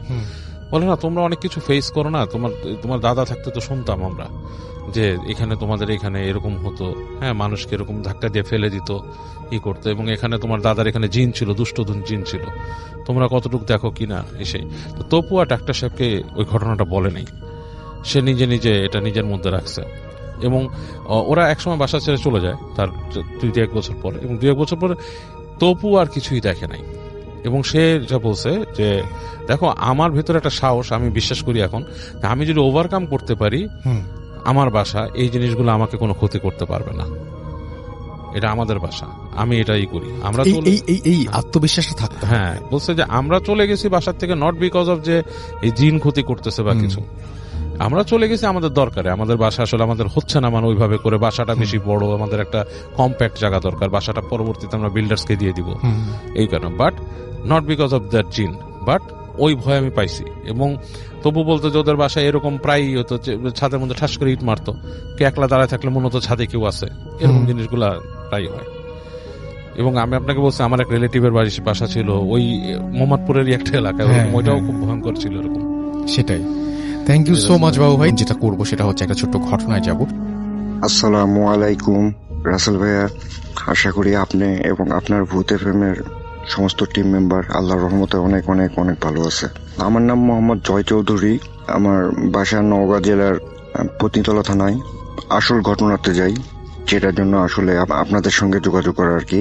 প্রথমে কিছু কথা বলি যে আমি ছোটবেলা থেকে যখন থেকে আমি বুঝতে পারি যে আমি হয়তো একটু একটু বাস্তবতা বুঝতে শিখছি, তখন থেকে আসলে আমার সঙ্গে মানে আমার কাছে এই যে জিন যে ব্যাপারটা আসলে, তো এইটার উপর আমার অনেক একটা আগ্রহ কাজ করে, জানি না আসলে কেন, ন্যাচারালি ছোট থেকেই মানে অনেক বেশি একটা আগ্রহ কাজ করে ওই জিনিসটাতে, যে আসলে এটা দেখতে কেমন, বা এটা কি ক্ষতি করে বা কি উপকার করে, আসলে জিনিসটা কি।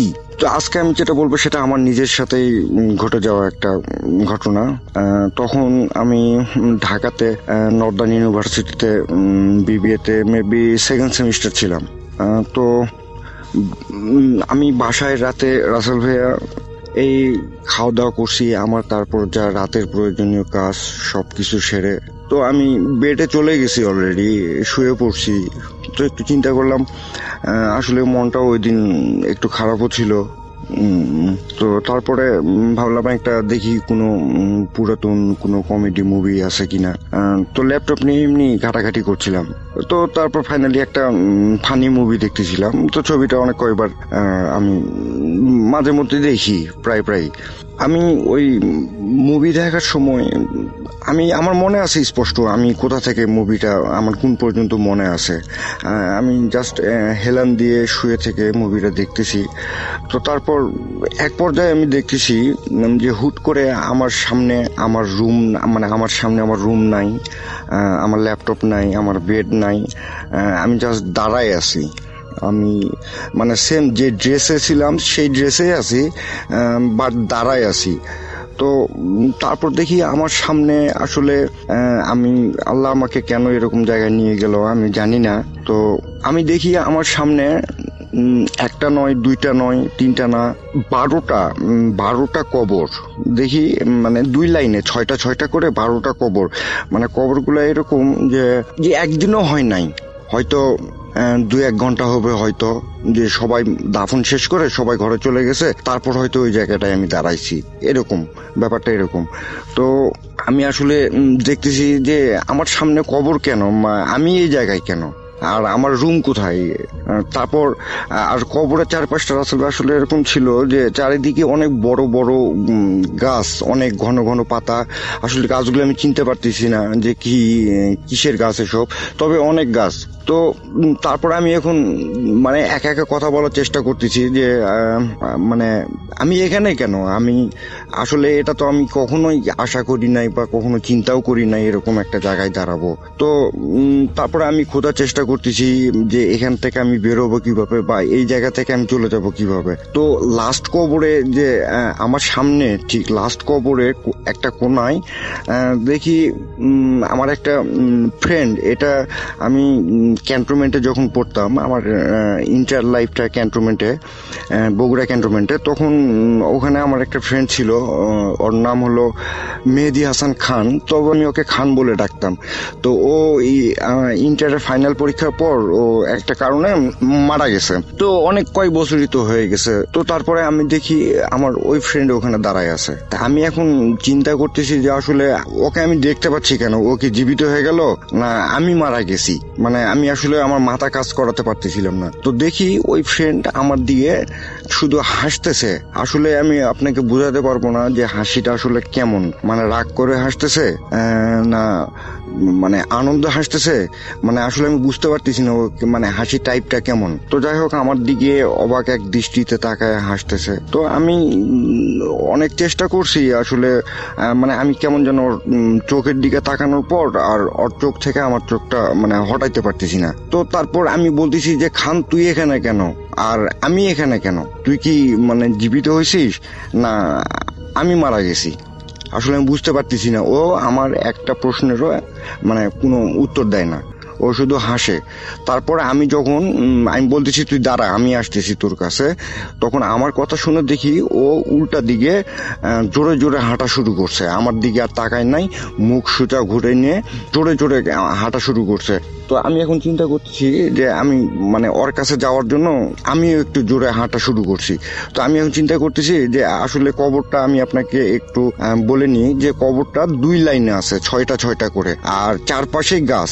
তো আমি এখন চিন্তা করতেছি যে তাহলে ডান পাশ দিয়ে যাই, কিন্তু ডান পাশ দিয়ে লাস্ট কবরের আসলে লাস্ট কবর যেখানে তার ডান পাশে একটা বড়ই গাছ, রাসেল ভাইয়া, বড়ই মানে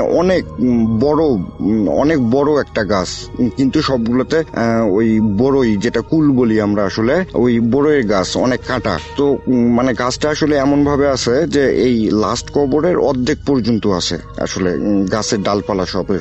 তো আমি এখন যাওয়ার সময় আর আমি ওর দিকে তাকায় আছি যে আমার ফ্রেন্ড আরো জোরে হাঁটে যাচ্ছে। তো আমি এখন ওকে বলতেছি যে তুই দাঁড়া দাঁড়া দাঁড়া। তো ও মানে আমার কোনো কথা মানে ও মনে হয় শুনতেই পারেনি, মানে ব্যাপারটা এরকম দিয়ে ও সোজা হেঁটে যাচ্ছে। তো আমি এখন যাওয়ার চেষ্টা করতেছি, তো জোরে হাঁটা যখন আমি শুরু করছি, তো ওই মানে বড়ই গাছটার মানে আমি কবরটা আসলে সাইড দিয়ে একটু যাইতে চাইছিলাম। তো ওই বড়ই গাছের যে একটা ডাল ছিল, ওই ডালে অনেক কাঁটা ছিল। তো ওই কাঁটার সঙ্গে আমার হাতটা লেগে মানে অনেক জোরে দেখি এখান থেকে এত বড় একটা আঁচড় লেগে গেল। তো আমি সঙ্গে সঙ্গে মানে আঁচড়টাতে এমনভাবে ব্যথা পাইছি, তো সঙ্গে সঙ্গে আমি চোখ খুলে দেখি যে আমার সামনে ওই ল্যাপটপ ওইভাবেই আছে, আমি যেভাবে শুয়েছিলাম হেলান দিয়েছিলাম সেভাবে আমি হেলান দিয়ে আসি। তো আমি এখন চিন্তা করতেছি যে কি হলো এটা। তো তারপর দেখি যে আমি মুভির লাস্ট যেই পর্যন্ত আমার সিন দেখা ছিল তার 1, 2, 3 সেকেন্ড হবে না হয়তো ওই সিনটাতে ওই অবস্থায় আছে। আর আমি দেখি আমার টি শার্ট, আমার এই প্যান্ট, মানে আমার সব কিছু ভিজে মনে মানে এমনটা যে আমি গোসল করছি, মানে অথবা মানে আমি পুরো শরীরটা ভিজছি কিন্তু এখনো মানে মুছি নাই কোনো কিছু। তো এভাবে যেমন লাগবে ওইভাবে আমি আসি। মানে আমি কখনো জানি না, মানে ভাবি নাই যে আসলে মানে এতটা ঘামছি কেন আমি। আর দেখি আমার পুরো শরীর, আর সবচাইতে আশ্চর্য, আমি তখনও পর্যন্ত আসলে ভাবলাম হয়তো কোনো দুশ্চিন্তা বা কোনো হয়তো ঘুমাই গেছিলাম, হয়তো ঘুমের মধ্যে হুট করে একটা স্বপ্ন দেখছি, এরকম ভাবছিলাম। তো যখন আমি নিচের দিকে তাকাই, আর তখন আমি রুমের লাইট অফ করা ছিল, তো আমি তখন চিন্তা করলাম যে করি লাইট দিই। লাইট দেওয়ার জন্য আমি উঠছি, লাইট যখন দেই তখন আসলে আপনাকে কি বলবো, আপনি বিশ্বাস করবেন কি না হয় আমি জানি না, দেখি আমার ওই কবরের কাছে থাকা অবস্থায় আমার হাতে যেভাবে আঁচড়টা লাগছে বোরের কাঁটা দিয়ে, ঠিক অত বড় জায়গা কেটে আমার বেডের অনেকখানি এবং আমার এই টি শার্টে, আমার ওই প্যান্টে সব জায়গায় মানে রক্ত অনেক জোরে মানে পড়তেছে। তো আমি এখন কিন্তু ব্যথা পাচ্ছি না, আশ্চর্যের ব্যাপার এটা, আমার কোনো ব্যথা নাই, বাট রক্ত পড়তেছে। তো আমি এখন সঙ্গে সঙ্গে হাত ওভাবে চেপে ধরে তো আমার মাকে ডাকছি যে আম্মু আম্মু আম্মু, তো মানে আম্মুকে জোরে জোরে ডাকছি। তো তখন আম্মু এখন উঠে, আমি বললাম যে এরকম এরকম আম্মু, আমার আসলে আমি জানি না আমার কি হয়েছিল, আমি বলতে পারবো না, মানে আমি জানি না, আমার মাথা কোনো কাজ করতেছে না যে আসলে আমি। তারপরে মাকে সব কিছু খুলে বললাম যে এরকম এরকম আমার ওই মৃত একটা ফ্রেন্ডকে এরকম দেখছি, আবার 12টা কবর দেখছি, আবার ওরকম একটা কবরের পাশে গাছ ছিল কাঁটাওয়ালা, ওই কাঁটা দিয়ে আমার হাত কাটছে। তো তারপরে আমি দেখি আমি ওই ল্যাপটপে আছি, ওই মুভি ওইভাবে আছে, আর আমার হাত দিয়ে এভাবে রক্ত পড়তেছে। তো আম্মু আসলে আমাকে কিছু বলে নাই, শুনে চুপ করে আছে, আর সঙ্গে সঙ্গে আল্লাহর কথা স্মরণ করছে, দোয়া পড়তেছে। তারপরে আমার হাতটা পরিষ্কার করার পরে তারপরে ওই রাতে মায়ের কাছে আমি ছিলাম। তবে ওই রাতে আমি ঘুমাতে পারি নাই। আসলে আমি জানি না রাসেল ভাই, আমি ওখানে কেন আল্লাহ আমাকে নিয়ে গেছে বা কেন আমার সামনে এরকম একটা অবস্থা আসলো, আমি আসলে এরকম কখনো চিন্তাই করি নাই যে এরকম কোনো কিছু হতে পারে। আমি কারো কাছ থেকে এরকম শুনিও নাই। তো এই জন্য আমি আপনার কাছে সবার উদ্দেশ্যে বলি, আপনার টিম, আপনার এই মুহূর্তে যারা যারা শুনতেছে সবার উদ্দেশ্যে বলি, সবাই যারা যে অবস্থায় আছে আল্লাহর কাছে শুকরিয়া আদায় করেন, সবাই নামাজ পড়েন, আর অনেক অনেক ভালো থাকবেন। আল্লাহ হাফেজ, আসসালামু আলাইকুম। এবং এরপরে চলে যাব আমাদের আরো একজন অতিথির কাছে। ধন্যবাদ রাসেল ভাই। আমি সোহাগ, রাজশাহী থেকে। জি ভাই, আমি প্রথমে যে কথাটা বলতে চাই যে আমাদের যে এলাকাটা, জি, আমরা হচ্ছে রাজশাহী জুট মিলের ওখানে থাকি, 2 নম্বর গেটে আমার যে জায়গাটা। আর যে ঘটনাটা ঘটছে এটা হচ্ছে অলমোস্ট রাজশাহী জুট মিলের পিছনে একটা গ্রাম আছে, যে গ্রামটাকে বলে নতুন ইমাদপুর, যেটা বলে।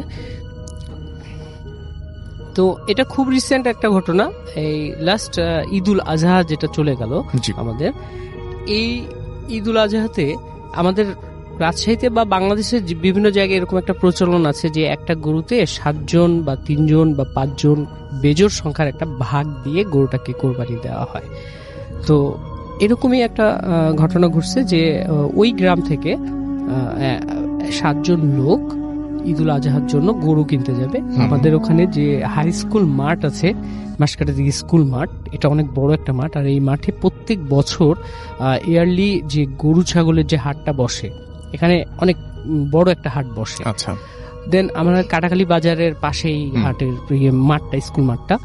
তো ওখান থেকে কিছু দূর গেলেই হচ্ছে এই গ্রামটা, যে অলমোস্ট 2 কিলো দূরে পায়ে হেঁটে যাওয়া যায়, পিচ ঢালা রাস্তা আছে, আর আদর্শ কলেজের পাশ দিয়ে যেতে হয় এই জায়গাটা।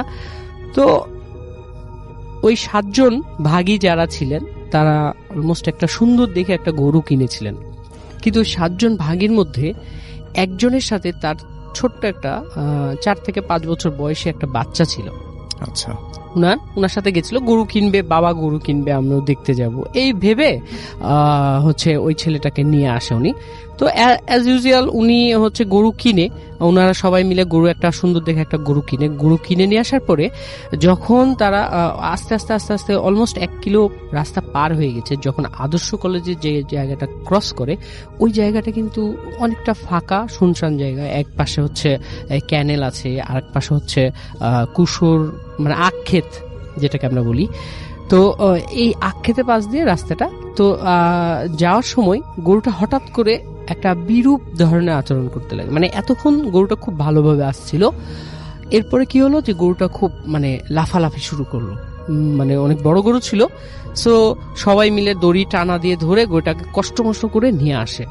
গরুটা একসময় এদিকে ছুটে যেতে চায়, একসময় ওদিকে ছুটে যেতে চায়। আসলে এটা এতক্ষণ ছিল না, বাট হঠাৎ করে এই জিনিসটা শুরু হয়ে গেল।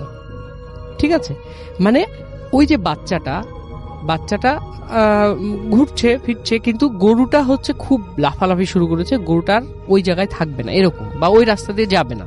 তারপরেও কষ্ট করে নিয়ে যাওয়া হয়। নিয়ে যাওয়ার পরে একটা বিদ্যুতের পোল আছে, ইলেকট্রিসিটি পোল যেটাকে আমরা বলি, এই পোলের সাথে ওই গরুটাকে বাঁধা হয়। বাঁধার পরে যে ঘটনাটা ঘটে, যে গরুটা এত পরিমাণ লাফাদাফা শুরু করে যে ওই পোলটাকে আস্তে আস্তে নড়ানো শুরু করেছে। তো সবাই বলছে যে যেহেতু গরুটা খুব বেশি লাফালাফি করছে, সো আমরা করি কি, পোলটা বেশি ঝুঁকছে বা নড়ছে, হয়তো বা কারেন্টের তার যদি একটা ইলেকট্রিসিটি তার যদি ছিঁড়ে যায়, এটা দুর্ঘটনা হতে পারে, আমরা এখান থেকে খুলে নিই। খুলে তাকে একটা মানে খুঁটি পুঁতে, শক্ত করে একটা খুঁটি পুঁতে গরুটাকে বেঁধে দিয়েছে। এবার যে ঘটনাটা, যে সবাই গরুটাকে খেতে দিচ্ছে, কিন্তু গরুটা খাচ্ছে না, গরুটা ওই রকম লাফালাফি করতেই আছে। এখন ঘটনা হচ্ছে যে গরুটা কেন লাফালাফি করছে, মূল বিষয়টা হচ্ছে ওই যে বাচ্চাটা ছিল 3 থেকে 4 বছরের যে বাচ্চাটা, এই বাচ্চাটা অনেক সুন্দর একটা বাচ্চা ছিল। রোড থেকে আসার সময় ওই আদর্শ কলেজ যখন ক্রস করেছে, তখন এই ছেলেটার সাথেই সমস্যাটা হয়েছে। আর আমরা তো জানি যে পশু পাখি জীব জানোয়ার যেটাই বলি না কেন, ওরা এই জিনিসগুলাকে খুব ভালোভাবে করতে পারে, অবলোকন করতে পারে। সো ওই বাচ্চাটাকে যখনই দেখছে গরুটা, তখনই লাফালাফি শুরু করছে। তো এইভাবে হতে হতে একটা সময় প্রায় সন্ধ্যার আগে আগে হয়ে যায়। তখন ওনার মা ওনাকে ওই বাচ্চাটাকে নেওয়ার জন্য চলে এসছে। বাচ্চাটা সরছে না, বাচ্চাটাকে বলছে যে তুমি গরুর কাছ থেকে সরে যাও। বাচ্চাটা শুধু শুধু গরুর কাছেই চলে যাচ্ছে, আর গরুটা এটা দেখে খুব লাফাচ্ছে। এবারে কি হচ্ছে যে ওর মা যখন বাচ্চাটাকে জোর করে নিয়ে আসছে, তখন দেখছে ওর জামা কাপড়গুলো ছেঁড়া, মানে ছেঁড়া বলতে কি খোলা খুলে আছে। আচ্ছা, তখন ওর মা ওকে ফ্রেশ করার জন্য, মানে হাত মুখ ধুয়ে ঘরে নেওয়ার জন্য যখন জামা কাপড়গুলো খুলেছে, তখন দেখছে পুরো গায়ে হচ্ছে কালো কালো দাগ। যে বাচ্চাটার গায়ে কখনোই কোনো দাগ থাকার কথা না, সুন্দর একটা বাচ্চা, ফর্সা একটা ছেলে, কিন্তু ওর গোটা গায়ে কালো কালো দাগ। এখন ওর মা এটা নিয়ে খুব চিন্তিত হয়ে পড়ে যে ফুলে গেছে, লাল লাল ফুলেছে, কালো হয়ে গেছে, এরকম কিছুটা নতুন হচ্ছে, কিছুটা পুরনো হয়ে গেছে, এরকম দাগ। সো তখন ওর মা বলছে কি যে তাহলে ডাক্তারের কাছে নিয়ে যাই। আমাদের কাটাখালিতে 2-3 জন ডাক্তার আছে, নামকরা ডাক্তার আছে, তো সেরকমই একজনের কাছে নিয়ে গেছেন। তো উনি ওই যে অ্যালার্জি ভেবে উনাকে ওই বাচ্চাটাকে কিছু ওষুধ দিয়েছে। ওষুধ দেওয়ার পরে, খাওয়ানোর পরে, এদিকে আর কিছুদিন মধ্যে ঈদ আছে সামনে, তো খাওয়ানোর পর আরো বেশি হয়ে গেছে। বেশি হওয়ার পরে উনারা আবার আরেক ডাক্তারের কাছে, আমাদের কাটাখালী বাজারে আরেক ডাক্তারের কাছে নিয়ে গেছেন। উনাকে চর্ম বিশেষজ্ঞ বলা হয়, চর্ম শিশু বিশেষজ্ঞ, উনার কাছে নিয়ে গেছে। উনিও দেখে অ্যাজ ইউজুয়াল কোনো না কোনো মেডিসিন দিয়েছেন, হ্যাঁ, মানে প্রাইমারি ট্রিটমেন্ট হিসেবে মেডিসিন দিয়েছেন। দেওয়ার পরে এটা আরো খারাপের দিকে চলে যায় বাচ্চাটা। তখন কোনো কিছু আকপিচ না ভেবে উনার মা বলে কি যে আমার ছেলেটাকে একটু কোনো একটা হুজুর কাছে দেখাই। তো এইভাবে করতে করতে তিনি তাদেরই গ্রামে, ওই ইমাদপুর নতুনপাড়া গ্রামে একজন ফিমেল কবিরাজের কাছে নিয়ে যান। আচ্ছা, বাচ্চাটাকে, কবিরাজের নাম আমি বলছি না, একজন ফিমেল, উনি একজন। তো ওনার কাছে নিয়ে যাওয়ার সাথে সাথে, ঘরে ঢুকানোর সাথে সাথে উনি বলছেন যে আপনারা কি করেছেন, এই বাচ্চাটা যদি আর 2 দিন থাকে বাচ্চাটা তো মারা যাবে। তখন বলছে কেন, বাচ্চার কি হয়েছে? তখন বলছে যে আমি বাচ্চার কি হয়েছে এটা পরে বলবো, আপনারা আগে আমাকে 7 ধরনের শুকনা খড়ি নিয়ে আসবেন।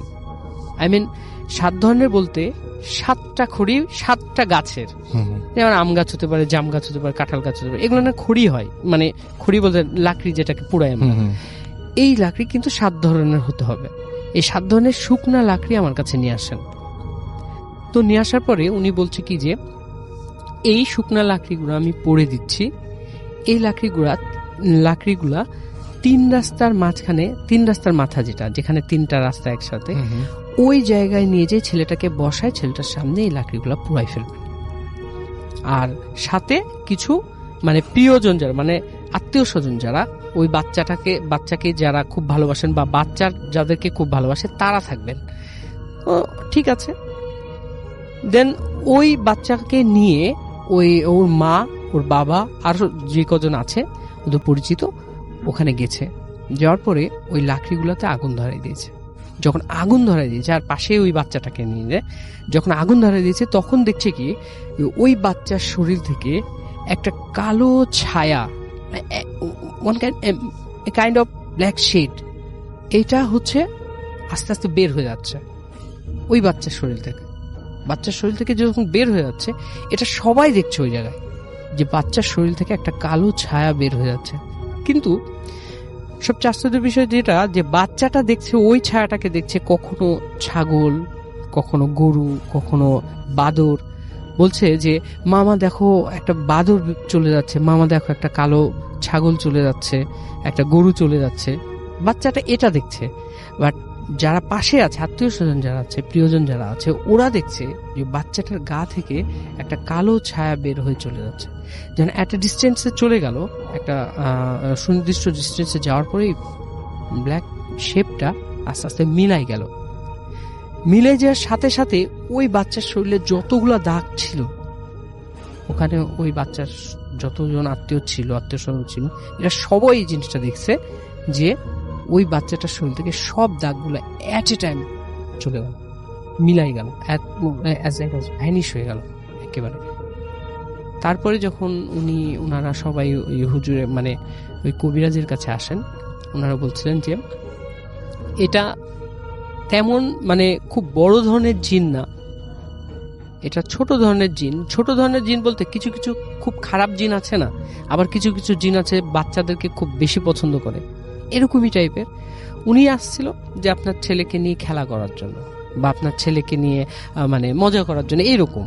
বাট আপনার ছেলের গায়ের মধ্যে যে উনার ওই শেপটা যে স্পষ্ট হয়ে যাবে, এটা উনি কখনো, ওই জিন কখনো ভাবেনি যে আমাকে বোঝা যাবে। বাট এই যে ব্ল্যাক ব্ল্যাক শেপ হয়ে গেছিল, দাগগুলো হয়ে গেছিল, বুঝে গেছে। তখন কবিরাজ বলছে কি যে এটা চলে গেছে, এটা কখনোই আসবে না। বাট এখন পর্যন্ত বাচ্চাটা সুস্থ আছে। এটাই ছিল ঘটনা। Thank you so much. চলে যায় আপনার ঘটনায়। জি, আমি যে ঘটনাটি বলবো সেটি আমার এই বড় ভাইয়ের ভাগ্নের ঘটনা। ঘটনাটি ঘটে 2008 বা 2009 দিকে, তিনি এক্সাক্ট বলতে পারেননি, 8 অথবা 9 দিকে হবে, যেহেতু বছরের শেষের দিকে ছিল। জি। তো ঘটনাটা বেসিক্যালি তার ভাগ্নেকে নিয়ে। তো এখানে যেহেতু কয়েকটা পার্ট আছে ঘটনার, তো লিসেনারদের সুবিধার্থে ধরে নেই সেই ভাগ্নের নাম মামুন, কিন্তু বাস্তবিক অর্থে এই নামের সাথে চরিত্রের কোনো মিল নেই। আচ্ছা, জাস্ট লিসেনারদের বোঝার সুবিধার জন্য।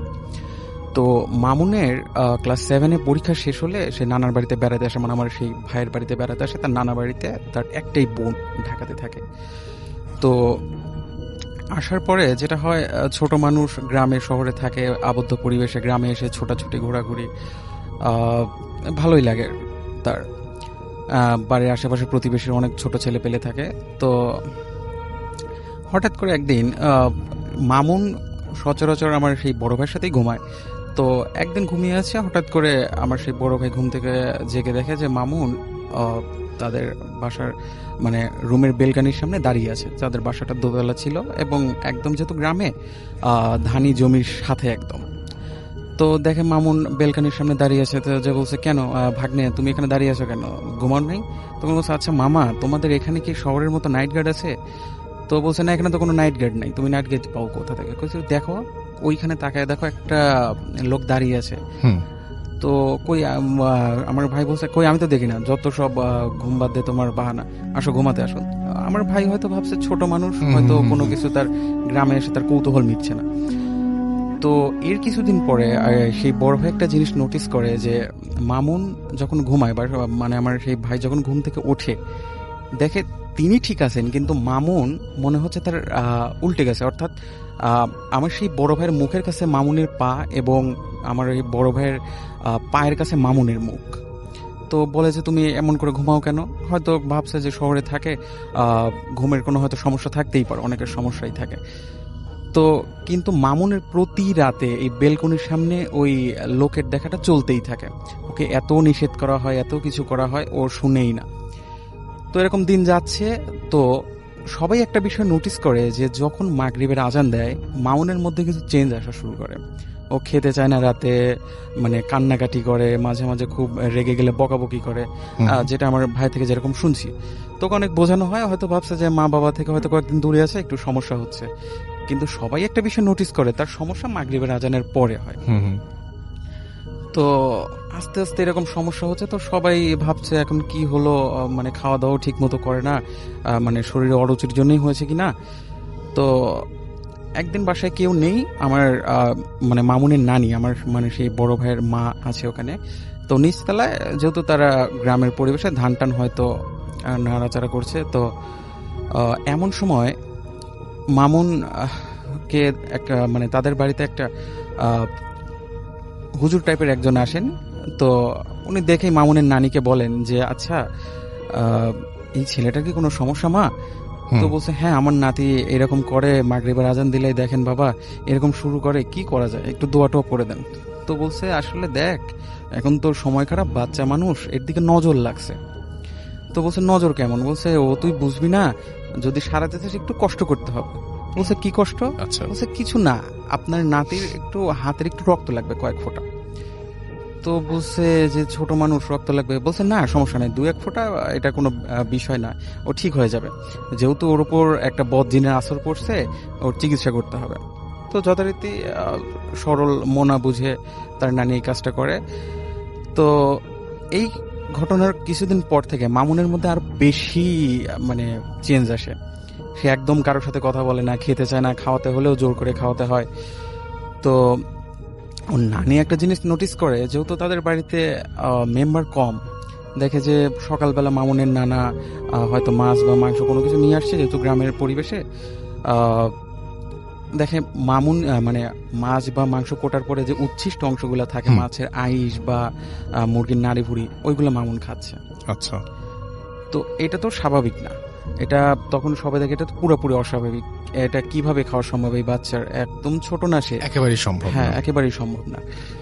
তো সবাই চিন্তায় পড়ে যায় কি হচ্ছে, এরকম মামুনকে নিয়ে কি সমস্যা, ওর বাড়িতেও বলা যাচ্ছে না, মা বাবার চিন্তা করবে যেহেতু নানার বাড়ি আছে। তো একদিন মামুনকে আর রাত্রে পাওয়া যায় না। আমার সেই বড় ভাই সাথে সাথে দেখে মামুন পাশে নাই, তো দৌড় দিয়ে তার মা বাবার ঘরে যায়, বলে আব্বা মামুনকে পাওয়া যাচ্ছে না, আমার ঘরে তো নাই, ওয়াশরুমে নেই, সব জায়গায় খোঁজা হয়েছে। তো প্রথমে তারা ঘরে খোঁজে, তো যখন দেখে পুরো বাড়িতেই মামুন নাই, তখন দ্রুতই আশেপাশের প্রতিবেশীদেরকে ডাকা হয়, যেভাবে আমার নাতিকে পাওয়া যাচ্ছে না, তোমরা একটু খোঁজাখুঁজি করো। তো বেশি দূরে না, বাসার পাশেই তাদের একটা ছোট্ট বাগান ছিল। তো দেখে সেই বাগানে মামুন উপর হয়ে পড়ে আছে। সবাই মানে রাত যেহেতু অত কিছু বুঝতে পারে নাই, আর অত কিছু দেখেও নাই, মামুনকে ধরাধরি করে নিয়ে আসে। তো সকালে ঘটনাস্থলে সবাই যায় এবং হুজুরকে নিয়েও যায়, যে সেখানকার স্থানীয় যে ইমাম থাকেন। তো গিয়ে দেখেন ওখানে মানে স্কেচ করে, মানে মানে মাটিতে ভর দিয়ে না, মানে স্কেচ করে মাটির উপর কিছু লেখা আরবির মতো। তো আমার সেই ভাই বলে যে হুজুর কি লেখা? তো হুজুর বলেন এটা সরাসরি আরবি না, আরবির মতো হলেও এটা উর্দু ভাষা, কারণ উর্দুতে আরবির কিছু মানে অতিরিক্ত কিছু ওয়ার্ড আছে। তো বলে কি বুঝছেন আপনি? তো বলছে যে আসলে তেমন কিছু না, দেখা যাক কি হয়, কয়টা দিন যেতে যাও, ওকে দোয়া দরুদ পড়ে দেবো, ঠিক হয়তো হয়ে যাবে। তো এরপরে কয়েকদিন পরে আরো ভয়াবহ ঘটনা হয়। সকালবেলা পাশের তাদের প্রতিবেশী মামুনের নানিকে জোরে জোরে রাখছে, খালাম্মা তাড়াতাড়ি নিচে আসেন, খালাম্মা তাড়াতাড়ি নিচে আসেন। তো বলছে কি হয়েছে? তাড়াতাড়ি নিচে আসেন। তো বলছে আপনার নাতির কি কোনো শারীরিক সমস্যা? বলছে কেন, কি হয়েছে? তো বলছে দেখেন কি করছে। তো তারা গিয়ে দেখে যে মামুন ওই পাশের বাড়ি তাদের যে প্রতিবেশী থাকে, যেহেতু গ্রাম্য এলাকা, তারা হাঁস বা মুরগি পালন করে। তো মামুন দেখে একটা হাঁসের আস্ত, একটা জ্যান্ত হাঁসের মাথা মানে ছিঁড়ে চাবাচ্ছে। যেহেতু ছোট মানুষ, তার পক্ষে তো এই মানে জ্যান্ত একটা হাঁসের মাথা চাবানো সম্ভব না, কিন্তু সে মুখের ভিতর নিচে এবং দেখে তার মানে মুখ ছুটি কেটে গেছে এবং তারই রক্ত বের হচ্ছে। যেহেতু তার পক্ষে এই জ্যান্ত একটা হাঁসের মাথা চাবানো সম্ভব না, তো কান্নাকাটি শুরু করে দেয় মামুনের নানি। মামুনের নানা আসার পরে বলে যে দ্রুত কিছু করেন, আমার নাতির মানে দিন দিন তো অবস্থা খারাপ হচ্ছে। আর একটা কথা বলে রাখা ভালো, মামুন এর মধ্যে কোনোভাবেই খাওয়া দাওয়া করছে না, মানে তাকে যদি খাওয়াতেও হয় জোর করে খাওয়াচ্ছে, কিন্তু তার নজর ওই খাবারের উচ্ছিষ্ট অংশের দিকে, মানে যত ময়লা জিনিস আছে সেগুলো সে খাবে। তো এরকম হওয়ার পরে মামুনের নানা আসার পরে সে ভাইকে নিয়ে বলছে যে আচ্ছা আজকে এশার নামাজের পরে দেখি হুজুরের কাছে নিয়ে যাই, ওকে নিয়ে যাই দেখি কি হয়। তো এর মধ্যে বলে রাখা ভালো, মামুন সেই মানে যখন তাকে রাত্রে বাগান থেকে উদ্ধার করা হলো তারপর থেকে তার পায়ের সমস্যা বলতে তার একটা গোড়ালে হালকা বাঁকা হয়ে গেছে এবং সে পা সোজা করতে পারছে না। সবাই ভাবছে হয়তো রাত্রে হয়তো দৌড় দিছে, হয়তো পায়ে কোনো ব্যথাও পেতে পারে। তো রাত্রে হুজুরের কাছে যাওয়া হয় এশার নামাজের পরে। হুজুর বলেন যে আমরা তো এমনি তো জানা সম্ভব না ওর সাথে কি হয়েছে, তো এটা জিনদের মাধ্যমে জানতে হবে, যেহেতু এটা আমাদের জানার বাইরে কি হয়েছে। তো বলছে আপনার নাতির অর্থাৎ মামুনের তো শরীরের কন্ডিশন ভালো না, ওর গায়ে জিন হাজির করা সম্ভব না, এমনিতে ছোট মানুষ। তো পাশে মাদ্রাসা ছিল, মাদ্রাসা থেকে একটা ছেলেকে নিয়ে আসা হয়, তার গায়ে মূলত মানে তাদের মতো একটা জিন হাজির করবে। তো এশার নামাজের পরে খেয়ে দিয়ে তাদের যথারীতি রিচুয়াল অনুযায়ী সেই ছেলের গায়ে জিন আসে। তো জিন এসে সালাম দিয়ে বলে হুজুর আমাকে এখন ডাকলেন কেন? তো বলছে কেন, তোমার কি কোনো সমস্যা? তখন বলছে না আমাদের এখানে তো নামাজের সময়। তো বলছে কি বলো, নামাজ তো হয়ে গেছে 1 ঘন্টা আগে। তো বলছে না আমরা এখন মাগরিব পড়বো, আমি এখন আপনি ডাকছেন, আমি কায়রো থেকে আসছি। তখন বলছে যে আচ্ছা এই যে বাচ্চাটাকে দেখছো, এই বাচ্চার কি সমস্যা দেখো। তো বলছে হুজুর আমি তো জানি না, আমাকে একটু সময় দেন। তো আমার ভাই যেটা বলে যে বেশি না, হয়তো 1 মিনিট বা তার একটু বেশি সময় পরে জিনটা আবার চলে আসে। তো আসার পরে বলে যে আসলে এই ছেলের সাথে কি হয়েছে এটা আমি বলতে পারবো না, কারণ এর সাথে যা হয়েছে সেটা অনেক বড় পর্যায়ে এবং যারা অরিজিনাল শয়তানের উপাসক সেই সকল জিনই এর পিছনে লাগছে। তো আমার সাধ্যের বাইরে এটা, তো আপনারা অন্যদিকে দেখেন। তো জিনটা চলে যাওয়ার পরে হুজুর বলছে যে আসলে সমস্যা তো অনেক দূরে চলে গেছে, তো এটা আমার দ্বারাও সম্ভব না, আপনি কালকে সকালে যে আমাদের এখানে বড় মসজিদ আছে সেখানকার যে বড় হুজুর আছে তার কাছে যান, উনি সমাধান দিতে পারে। তো যথারীতি যেহেতু মামুনের অবস্থা খারাপ, আসলে মামুনকে নিয়ে যাওয়া সম্ভব হয়নি। তা আমার ওই ভাই আর তার আব্বাই অর্থাৎ মামুনের নানা যায় সকালে। তো গিয়ে হুজুরকে সব বলে। তো হুজুর বলে আচ্ছা আর সমস্যা নেই, আমি হয়তো আসরের নামাজ পড়ে আসবো, যেহেতু আসরের নামাজের পরে সময়টা একটু বেশি পাওয়া যায়, আমি আসবো, সমস্যা নেই। তো আসে, তার সঙ্গীর সাথে মানে মাদ্রাসার কয়েকটা ছেলেকে নিয়ে আসে। আসার পরে সব বুঝে শুনে বলে যে আসলে তিনি বলেন আসলে এই ছেলের সাথে যা হয়েছে অনেক খারাপ কিছু হয়েছে, অর্থাৎ মামুনের নিজের বংশের, যেহেতু এটা নানার বাড়ি, তার দাদার বংশের কেউ ওকে ব্ল্যাক ম্যাজিক করছে, এবং ছোট মানুষ এবং ব্ল্যাক ম্যাজিকটা যথাযথভাবে হয়েছিল না, এবং ওকে পুরাপুরি কাবু করার জন্য ওদেরই কেউ ওই রক্তটা সংগ্রহ করে, এবং যার ফলে মামুনকে পুরোপুরি প্রজেস্ট করা হয়, এবং এখন একদম ন্যারো পর্যায়ে চলে গেছে যেখান থেকে ব্যাক করা সম্ভব না। তো কি করা যায়, বলছে আমার নাতিকে বাঁচান, আমি আমার মেয়ে বা জামাই বা মেয়ের কাছে কি জবাব দেব? তখন বলছে আচ্ছা একটা উপায় আছে, সেটা হচ্ছে এই জিনকে তাড়ানো যাবে না, একে যদি হয় একে আমি 3 বার বলবো, একে একদম নিঃশেষ করে দিতে হবে পুড়িয়ে, যেহেতু এটা বদ জিন। তো বলছে আপনি যেটা ভালো হয় করেন, কিন্তু একটু দ্রুত করেন, যেহেতু ওর অবস্থা খুবই খারাপ হচ্ছে দিন দিন। তো বলে আচ্ছা আমি তো এখন তো সম্ভব না, এটার জন্য কিছু প্র্যাকটিসের দরকার, প্রিপারেশনের দরকার, আমি কালকে আসি। তো উনি আসেন, আসার পরে এবং মামুনের নানা বলেন যে আসলে কাউকে যাতে না বলে, যেহেতু একটা তাদের রেপুটেশনের ব্যাপার ছিল। তো ঠিক আসরের নামাজের পরের দিনে ছাদে যান সবাই, খুব বেশি মানুষ না, শুধু মামুনের নানা আর আমার ভাই অর্থাৎ মামুনের মামা, যিনি আমাকে ঘটনা বলেছেন। তো হুজুর আগে থেকেই বলেন যে এই জিনকে পুরোপুরি কাবু করতে হলে একটা প্রাণীর লেজের মাংস, মানে যে নরম মাংস আছে সেটা লাগবে। আমাকে উনি বলেননি, আমার ভাইও বলেননি কোন প্রাণী, এটা আসলে তিনি বলেননি, হুজুর নাকি বলতে মানা করছে, আমাকে তিনি এটা শেয়ার করেননি। তো যাই হোক, হুজুর বড় করে 4টা দাগ দেন ছাদের উপরে, এবং পড়া পানি ছিটিয়ে দেন, এবং মামুনের চোখের দিকে, চোখের এক পাশে যে কোনো এক চোখের পাশে মানে মেন্থল টাইপের গন্ধযুক্ত, আমার ভাই যেটা আমাকে যেভাবে বলেন এমন কিছু লাগিয়ে দেন, ওকে বসিয়ে দেন। বসিয়ে দেওয়ার পরে উনি দোয়া পড়তে শুরু করেন, এবং মামুন কোনোভাবে মুখ খুলছিল না, মানে এমনিতে সে খুব দুর্বল, সে যে কিছু করবে অঙ্গভঙ্গি সেটাও না, শুধু মুখ দিয়ে ফেনা উঠছিল, মানে লালা পড়ছিল অঝরে, এবং চোখও তুলতে পারছিল না। কিন্তু একটা গোঙানির মতো শব্দ হচ্ছিল ওর মুখ দিয়ে, এবং মানে কন্টিনিউয়াসলি ওর মুখ দিয়ে লালা পড়তেছিল। তো ইন দ্য মিন টাইম হুজুর যে 4টা ছেলে ছিল, যে মানে স্কোয়ার শেপে দাগটা দেন, 4 কোণায় 4 জন মাদ্রাসার ছেলেকে দাঁড় করে দেন এবং হুজুর ইঙ্গিত দেন। তো ইঙ্গিত দেওয়ার সাথে সাথে 4 জন একসাথে আজান শুরু করে দেয়, একই সাথে আজান শুরু করে দেয়, এবং হুজুরও তার রিচুয়াল শুরু করে দেয়। রিচুয়াল শুরু করে দেওয়ার পরে মামুনের মানে বাম হাতের মধ্যমা ধরে তিনি দোয়া শুরু করেন, এবং জোর করে হলেও যে কোনোভাবে ওর মুখে সেই মাংসের অংশটা গুজে দেন, এবং কিছুক্ষণ মামুন হুজুরের সাথে ধস্তাধস্তি করার পরে যেই আজানটা শেষ হয়, মামুনের মানে নিস্তেজ দেহ ওখানে পড়ে যায়। তো হুজুর বলেন, আশা করি যে আমি সাকসেস হয়েছি, জিনটা নাই। কিন্তু মামুনের যে কন্ডিশন, জিন যে ওর এই কয়েকদিনে যে ক্ষতি করছে, ওর শারীরিক ক্ষতি, এটা এই ট্রিটমেন্টে হবে না, ওকে মানে জেনারেল ট্রিটমেন্ট করতে হবে। তো মামুনের জ্ঞান অনেক মানে কয়েক ঘন্টা পরে ফেরে, সে মানে তখনও কোনো কথা বলছিল না। তাকে সাথে সাথেই একটা হাসপাতালে নিয়ে যাওয়া হয় স্থানীয়, ওখানেই চিকিৎসা করা হয়। পরে তাকে আর্থোপেডিক্স ডাক্তারও দেখানো হয় তার পায়ের জন্যে। তো এই ছিল মোটামুটি ঘটনা। এরপর থেকে আসলে মামুন এখনো মোটামুটি সুস্থ, এখন বেশ বড় হয়ে গেছে। Thank you so much. যাই হোক, আমাদের আরো একজন অতিথি আছেন, তার কাছে আমরা যাব। এবং ধন্যবাদ রাসেল ভাই। হ্যালো লিসেনার্স, আমি রায়হান আহমেদ, আমি এসেছি ধানমন্ডি থেকে। জি, আমি যে ঘটনাটা শেয়ার করবো রাসেল ভাই, এটা একটা গ্রামের ঘটনা। আর ঘটনাটা হচ্ছে আমার ছোট মামার সাথে ঘটে। তো আমার মামারা ছিল 2 ভাই, ওনারা। তো নানার বড় ছেলের উনি চাইছিলেন যে উনি প্রাতিষ্ঠানিক শিক্ষায় শিক্ষিত করতে, আর ছোট ছেলে উনি কোরআনের হাফিজ হতে আর কি।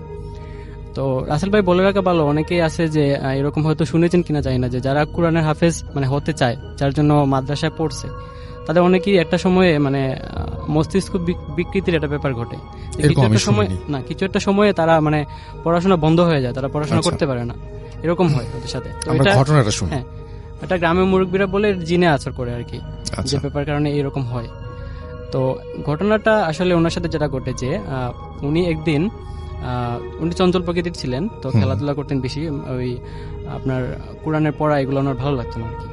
তো উনি একদিন খেলার উপকরণের জন্য বাঁশঝাড়ে যান, ভাঙা আপনার এই মাটির যে জিনিসপত্র, বাসন কোসনের টুকরা, এগুলো দিয়ে উনি খেলতেন আর কি। তো এগুলো কুড়াতে যান বাঁশঝাড়ে। তো ওইখানে উনি যখন কুড়ায় নিয়ে আসেন, উনি একা আসেন না, ওনার সাথে 4টা ছোট ছোট সাপ আসে।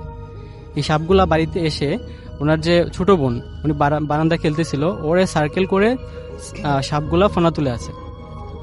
এইটা দেখার পর আমার নানি তাড়াতাড়ি আসেন, এসে বাঁশ দিয়ে সাপগুলোরে মারেন। তো ছোট সাপ, সমস্যা হয় নাই, মারছেন। তো এরপরে যে জিনিসটা ঘটে ওনার সাথে, উনি একদিন দৌড়ে নদীর পাড় থেকে নামতেছেন। তো নেমে যখন উনি দৌড়ে আসছেন বাড়ির দিকে, তো হঠাৎ ওনার সামনে পড়ে একটা বড় সাইজের একটা সাপ পড়ে। সাপটা রাস্তা পার হচ্ছে। এটা আসলে মানে এত বড় সাপ যে এটা অজগর সাপ, কিন্তু গ্রামে এরকম অজগর সাপ দেখা যাওয়ার কথা না। যেহেতু এটা দেখা গেছে, উনি এখানে ডাইরেক্ট স্টপ হয়ে গেছেন। এখন উনি যদি যেতে চান, ওটাকে লাফ দিয়ে যেতে হবে। উনি যান নাই, ওটা সাপটা চলে গেছে আস্তে আস্তে। তারপর উনি বাড়িতে আসেন। বাড়িতে আসার পরে ওনারা বলেন যে এই ঘটনা। তো বাড়িতে এটা জানার পর ওনারে তারা তাবিজ দেয় কোমরে বাঁধার জন্য আর কি, সাপ থেকে নিরাপত্তার জন্য। তো ওটা আসলে মানে মুরব্বীরা যেটা বলে, যেটা আসলে সাপ ছিল না, এটা ছিল আপনার বাড়ি পৈরল। মানে বাড়ি পৈরল বলতে গ্রামের মানুষ বলে যে অনেকে আছে যে মানে বাড়ি পাহারা দেয়। এটা হয়তো জিন জাতীয় কিছু হতে পারে বা অন্য কিছু, এটা বাড়ি পাহারা দেয়, এটা বাড়ি পৈরল বলে। তো যাই হোক, এই ঘটনার পর ওনার সাথে যেটা ঘটে একদিন রাতে উনি ওনার রুমে পড়তেছিলেন। তো বাইরে থেকে ওনার নাম ধরে কেউ 3 বার ডাকে। উনি ডাকটা অবিকল শুনতে পান যে ওনার বড় ভাইয়ের গলা। তো উনি ভাবছেন বড় ভাই হয়তো আসছে ওনার দেখা করার জন্য। তো উনি দরজা খুলে দেন কৌতূহলী হয়ে, বড় ভাই আসছে, দরজা তো খুলবেই। দরজা খুলে দেন। দরজা খুলে দেখেন যে এখানে কিছুই নাই, কেউই নাই। তো উনি আর কিছু কথা বলেন নাই, উনি জাস্ট দরজা খুলে উনি বের হয়ে যান। তো এই যে দরজা দিয়ে খুলছেন, দরজা খোলার আওয়াজ নানির কানে যায়। তো নানি যাওয়ার পর নানারে জানান যে কি হয়েছে। বাইরে এসে দেখেন যে কিছু নাই, হারিকেন নিয়ে বের হয়েছেন, অনেক আগের ঘটনা যেহেতু। তো উনি দেখেন যে উনি ঘরে নাই, মামা ঘরে নাই। তো উনি নানার বিষয়টা জানান, নানা তাড়াতাড়ি লাইট নিয়ে বের হন। তো লাইটগুলো ছিল আগের দিনের যে লাইটগুলো আর কি, বড় ব্যাটারির যে লাইটগুলো, এগুলো কম আলো দিত। তো উনি লাইট নিয়ে খুঁজতে বের হন ওনারে। তো উনি অলরেডি নদীর পাড়ে উঠে গেছেন, উঠে হাঁটা শুরু করছেন। কি একটার মানে দ্বারা তিনি ইনফ্লুয়েন্স হয়েছেন যেটা উনি হাঁটা শুরু করছেন। তো নানা পিছনে পিছনে যান। যাওয়ার পরে যখন গাঙের পাড়ে উঠার পরে দেখেন যে অনেক দূরে উনি হেঁটে যাচ্ছে। তো উনি যত দূরে পারেন, মানে দৌড়ে পারেন বা হাঁটে পারেন, ওনার পিছু শুরু করেন হাঁটা। তো ওনার হাঁটতে হাঁটতে একটা সময়ে উনি মানে মামা উনি গাছে উঠে গেছেন। উনি তো আসলে এখানে বলে রাখা ভালো, উনি গাছে উঠতে পারেন না, গাছ বাইতে পারেন না, কিন্তু এখানে গাছে উঠছেন কিভাবে? মানে গাছে উঠে গেছেন। আর এদিকে নানার চিৎকার চেঁচামেচিতে মানুষ জড়ো হয়ে যায়, গ্রামের মানুষ। আর গ্রামের মানুষ জড়ো হওয়ার পরে যে ব্যাপারটা ঘটে, যে এখান থেকে একজন মানুষ সাহস করে গাছে উঠে ওনাকে মানে ধরতে চায় ধস্তাধস্তি করে। তো উনি এখানে মানে ধরতে যেয়ে উনি এখানে মানে বিভৎসভাবে একটা আওয়াজ করেন। আওয়াজটা এটা আসলে আরবি ভাষায় একটা আওয়াজ করেন, কি মানে বলছেন এটা আমি অবিকল বলতে পারবো না। তবে ওনার মানে বয়সটা ছিল আপনার 3-4 মানুষ যদি সমবেত কণ্ঠে যদি একটা কথা বলে, যেরকম একটা মানে যেরকম একটা রাগ নিয়ে যদি 3-4 মানুষ একটা কথা বলে, এরকম ভাবে কথা বলছেন। এবং এই মানে বয়েস শুনে মানে যারা ছিল তারা পুরোপুরি অবাক হয়ে গেছে যে মানে কি। তারপর যাই হোক কষ্ট করে ওনারে নামানো হয়েছে। নামানোর পর ওনার মুখ দিয়ে মানে ফেনা বের হইতেছে, সাদা রঙের ফেনা বের হইতেছে। তাড়াতাড়ি করে ওনার মানে মসজিদে নিয়ে যাওয়া হয়। হুজুর আছে মসজিদে, তো মসজিদটা কাছেই ছিল। নেওয়ার পর মসজিদে হুজুর এখানে দোয়া দুরুদ পড়ে ওনাকে আপাতত সুস্থ করে তোলেন। তারপর উনি বাড়িতে যান। বাড়িতে যাওয়ার পর যেহেতু ছোট ছেলে মায়ার ছিল, তো নানা চান নাই ওনারা আর মাদ্রাসায় পড়াতে। উনি ভাবছেন যে মাদ্রাসায় পড়ানোর কারণে হয়তো জিনের আসর এই জিনিসটা হয়েছে, তো এই জন্য ওনার পড়া বন্ধ হয়ে গেছে, উনি আর পড়েন নাই। তারপর 6-7 বছর পর উনি বিদেশে চলে যান। বিদেশ থেকে এখন প্রবাসী উনি, এখন আলহামদুলিল্লাহ ভালো আছেন, ওনার সাথে আর তেমন কোনো সমস্যা হয়নি। এই ছিল ঘটনা রাসেল ভাই। হ্যাঁ, থ্যাংক ইউ সো মাচ। তো আমরা চলে যাই ঘটনায়। আমি খুব তাড়াতাড়ি, আমি সোহাগ আবার ফিরলাম। ধন্যবাদ রাসেল ভাই। আমি 5 মিনিটের মধ্যে ঘটনাটা বলছি। এটা হচ্ছে আমাদের মেসের মিরপুর 1-এর যে জায়গায় আমি থাকি, কি বলে পাইকপাড়া যে ডিটেইল কলোনি। আমার মনে হয় যে ঘটনাটা অনেক সুন্দর, তো আমরা যে মূল ঘটনার অংশটুকু সেটুকু শুনি, অনেকেই অনেক আনন্দ পাবেন। যেটা হচ্ছে যে আমাদের মেসটাতে এক বড় ভাই থাকেন। উনি, আমি বলতে ভুলে গেছিলাম যে উনি কিন্তু অবিবাহিত, উনি আমাদের আরিফ ভাই। তো উনি আমাদের মেসটা যেহেতু মসজিদের সাথে, তো উনি অনেকদিন মানে খুব রাত্রে একদিনকে হচ্ছে অনেক রাত্রে বের হয়েছে। বের হওয়ার পরে দেখছে কি যে মসজিদের জানালাগুলা ধুপ ধুপ করে বিপিং হচ্ছে। তো এটা শোনার পরে সব জানালাগুলা যখন এরকম বিপিং হওয়া শুরু হয়েছে, তখন ওনাকে কেউ একজন, মানে ইমাম সাহেব হোক আর মঞ্জিম সাহেব হোক, কোনো একজন বলেছিলেন যে এনারা রাত্রেবেলায় নামাজ পড়তে আসেন, তো রাত্রেবেলায় এদিকে আসেন না। তো এইভাবে উনি শোনার পরে এরা খুব দৌড়ে ওখান থেকে চলে আসেন। আসার পরে দেখেন কি যে আমাদের মেসে যে ঢুকতে যে গেটটা, এই গেটে এমন কালারের একটা বিড়াল দাঁড়িয়ে আছে। বিড়ালটা অসম্ভব বড় আকারের ছিল আর ভিন্ন টাইপের একটা রং। আমরা সচরাচর দেখি কালো বিড়াল, সাদা বিড়াল, হলুদ বিড়াল, লাল বিড়াল, কিন্তু এটা একেবারে ভিন্ন একটা রং। বাস ওটা দেখে উনি খুব তাড়াতাড়ি ওখান থেকে চলে আসেন। আসার পরে, এটা খুব রিসেন্ট একটা ঘটনা, আর ওই ঘটনার পরে বিড়ালটা দেখার পরে উনি চলে আসেন ঘরের মধ্যে। আসার সময় আমাদের যে রান্নাঘর, মেসের যে রান্নাঘর, এই রান্নাঘরে একটাই গেট, এই রান্নাঘরে অন্য পাশ থেকে ঢোকার কোনো ওয়ে নাই। এই রান্নাঘরের মধ্যে মনে হচ্ছে কয়েকজন মিলে সব মানে ইয়েগুলা, মানে বাসন কোসনগুলো নড়াচড়া করলে যেরকম যেমন আওয়াজ হয়, এইরকম আওয়াজ শুরু করেছে, অ্যাজ লাইক অ্যাজ ঝনমন ঝনমন ঝনমন এরকম আওয়াজ। তো ইনি এটা দেখে তাড়াতাড়ি করে চলে আসেন রুমের মধ্যে।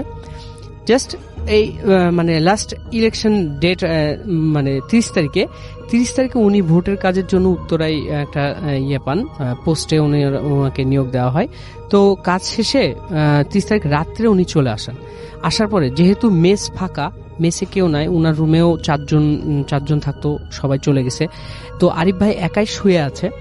শুয়ে থাকতে থাকতে এরকম হলো যে ওনার মেসের মধ্যে কয়েকজন একসাথে শ্বাস নিলে যেটা হয়, যে খুব জোরে জোরে শ্বাস নিচ্ছে, show show show show, like এরকম, এই শ্বাসটা এই খুব জোরে জোরে শ্বাস নিচ্ছে।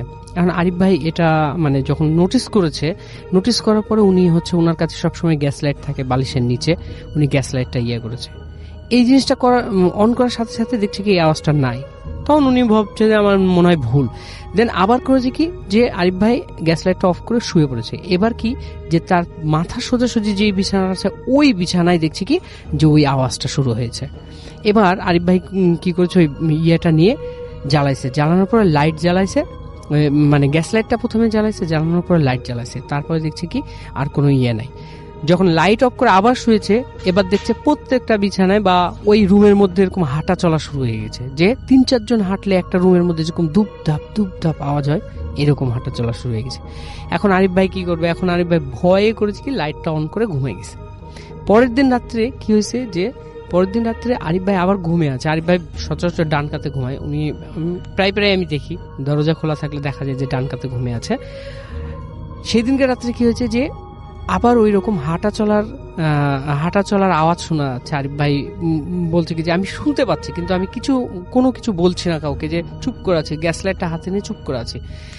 আর আরেকটা কথা বলতে মনে ছিল না, যেটা যে আমি বলছি এখন, যে আরিফ ভাইয়ের রুমের মধ্যে যে এটা হাঁটা চলা করছিল সেটা আরিফ ভাই বলছে যে আমি তো জেগে আছি, আমি বুঝতে পারছি যে কেউ একজন আমার বিছানার পাশ দিয়ে হাঁটছে।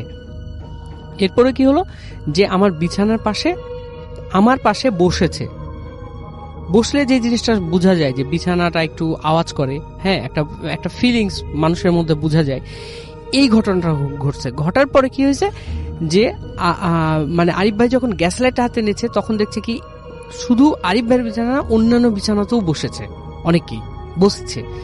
এরপরে কি হলো যে একটা মেয়ে কণ্ঠে একেবারে আরিফ ভাই বলছে কি যে আমি জেগে আছি, আমি বুঝতে পারছি, যেহেতু আমি সবকিছু দেখছি, আমি বুঝতে পারছি জেগে আছি। আমাকে পুরাটা আমার মানে আমি যদি ডান কাতে শুই তাহলে বাম হাতটা আমার উপরে থাকবে, তো বাম হাতের এই বাহুতে ধরে আমাকে জোরে করে একটা ঝাঁকি দিয়ে বলছে এই আরিফ ওঠ। একটা মেয়ে কণ্ঠ। শুধু এই কথাটা বলার সাথে সাথে আরিফ ভাই বলছে আমি অ্যাজ এ একটা স্টিল একটা ম্যান, মানে আমি ফ্রিজিং, জাস্ট আমি ফ্রিজ হয়ে গেছি। আমি লাফ দিয়ে উঠেছি, উঠার পরে গ্যাস লাইটটা জ্বালিয়েছি, সাথে সাথে বাতি জ্বালিয়েছি। আমি লাইটটা, ঘরের রুম লাইটটা জ্বালাই, আমি সাথে সাথে গ্যাস লাইটটাও জ্বালাই, ওইভাবেই বসে আছি। যখন ফজরের আজান দেয়, ফজরের আজান দেওয়ার পরে তারপরে আমি নর্মাল হই। যখন আজান চারিদিকে শুনছি, শোনার পরে ফজরের নামাজের পরে আমি হুজুরকে ডেকে নিয়ে আসি। হুজুরকে ডেকে নিয়ে আসার পরে আমি বলছি কি যে হুজুর এটা কি হলো আমার সাথে এরকম। তখন হুজুর আমাকে বললো কি যে এটা আপনি আগে বলবেন না, এরকম হয়। হুজুর সে সাথে দোয়া পড়ে দেওয়ার পরে পানি পড়াও দিয়েছিল আরিফ ভাইকে। তো এগুলো ব্যবহার করার পরে এখন মোটামুটি আরিফ ভাই একেবারে সেফ ওই রুমটার মধ্যে। তবে হুজুর এই কথা বলছিল যে এই মেসটাই, মানে আমাদের যে মেসটা এখন পর্যন্ত আমি যেহেতু থাকি, আমি সোহাগ ভাই যেহেতু থাকি ওখানে, এখন আমি ফেস করিনি, আমি মেসের বাইরে ফেস করেছি কোনো কিছু। সো এখন মোটামুটি সেফ। এই ছিল ঘটনা। Thank you so much. জি ভাই, আসসালামু আলাইকুম। ওয়ালাইকুম আসসালাম রাসেল ভাই। আমি কাহিনীতে চলে যাব সরাসরি। এই কাহিনীটা আমাকে বলেছে হচ্ছে সুনীল, ওর দাদার আমলের কাহিনী। সম্ভবত এটা যখন নাকি আপনার দেশ বিভাগের আগে একদম ভারতবর্ষ ছিল সে সময়কার কাহিনী। তো এই কাহিনীটা হচ্ছে যে একটা জমিদার বাড়ি, এটা হচ্ছে ময়মনসিং এর এদিকে ছিল আর কি, ময়মনসিং এর দিকটাতে। তো তখন ভারতবর্ষ আর কি বড়। এবং যে কাহিনী বলেছে তার দাদা সেই সময় ওই তাদের জমিদারি প্রথাটা উঠে যাচ্ছে আর কি, তখন উঠে গেছে এবং সম্পত্তি ভাগ হয়েছে। তো এরকম সময় তার দাদা শহরে ছিল আর কি, কলকাতায় ছিল। তার দাদার ডাক পড়ে আর কি, যে বলে যে তোমার সম্পত্তির এটা ভাগাভাগি করে তুমি তোমার যা যা আসে সেগুলো নিয়ে যাও আর কি। তো ওর ফ্যামিলিতে দুঃসম্পর্কের কিছু আত্মীয় ছিল এবং ওর দাদা ছিল আর কি সেখানে, সেই ইসে আর কি। তো শুনলে দাদা যখন নাকি ময়মনসিং এ আসে, তার কলকাতার জব ছেড়ে, চাকরি ছেড়ে, তিনি চাকরি করতেন আর কি। তো সেই সময়টা আর কি ওই জায়গাটা আর কি বেশ পাহাড়ি টাইপের ছিল, মানে খুব বেশি মানে একটু জঙ্গল ঘেরা, পাহাড় টাহাড় আছে এবং মানে বেশ বন্য পরিবেশ আর কি। এর মধ্যেই তার পূর্বপুরুষদের জমিদারি ছিল এবং তারা ছিলেন বেশ অত্যাচারী টাইপের আর কি, অত্যাচারী টাইপের। এবং পরবর্তীতে আর কি তারা মানে যিনি লাস্ট চলে যান আর কি এবং তার হিসাবটা করে যান, তিনিও আর কি বেশ মানুষের রোষানলেই পড়েন আর কি, এরকম একটা অবস্থা ছিল। এবং অতীতে কিছু তাদের ফ্যামিলির কিছু মানুষকে মানুষ মেরেও ফেলছে, এরকম কিছু। যাই হোক, শুনলে দাদা যখন ওখানে যায় তখন যে দেখে যে পরিবেশটা মোটামুটি, তখন আর জমিদারির ব্যাপারটা নেই ওখানে। তবে তার যে উকিল তিনি এবং তাদের যে ম্যানেজার ছিলেন তিনি ওই বাড়িটাতে তাকে নিয়ে যান আর কি, নিয়ে যে ওখানে রাখেন, দেখান বাড়িটা, বিশাল বাড়ি। এবং তার অন্যান্য যে জিনিসগুলো বুঝে নেওয়ার সেগুলো তাকে বোঝাতে থাকেন। এবং তার এক দুঃসম্পর্কের এক হয় আর কি, মানে যেটাকে বলে জেঠি বা সামথিং ছিল আর কি।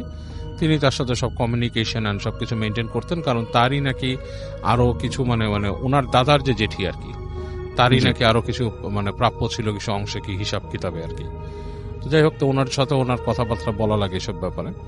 তো উনি ওখানে যাওয়ার পরে বেশ কিছুদিন কেটে যাওয়ার পরে ওনার যে বন্ধু, মানে ওর দাদার বন্ধু, শুনলে দাদার বন্ধু একটা চিঠি পায় ওর দাদার কাছ থেকে যে সে অসুস্থ আর কি। শুনলে দাদা যে সে অসুস্থ ছিল, জি, বেশ অসুস্থ হয়ে গেছে হঠাৎ করে। অসুস্থতার লক্ষণটা হচ্ছে সে লিখছে তাকে চিঠিতে যে সে হঠাৎ করে জ্বালা পোড়া হয় তার, এবং তখন সে জ্বালা পোড়াটা এতটুকু হয়, শারীরিক জ্বালা পোড়া, সে কিছুই করতে পারে না, সে আপনার সব তার জ্ঞান হারিয়ে যায় আর কি, সে নিজের জ্ঞান থেকে বেরিয়ে যায়। জি, সে তার দাদার বন্ধুকে অনুরোধ করে তাকে ওখানে আসতে আর কি। তার দাদার যে ফ্রেন্ডটা থাকে সে খুব ক্লোজ একটা ফ্রেন্ড, এবং তার সাথে অনেক কিছু শেয়ার করে, খুব ক্লোজ ফ্রেন্ড।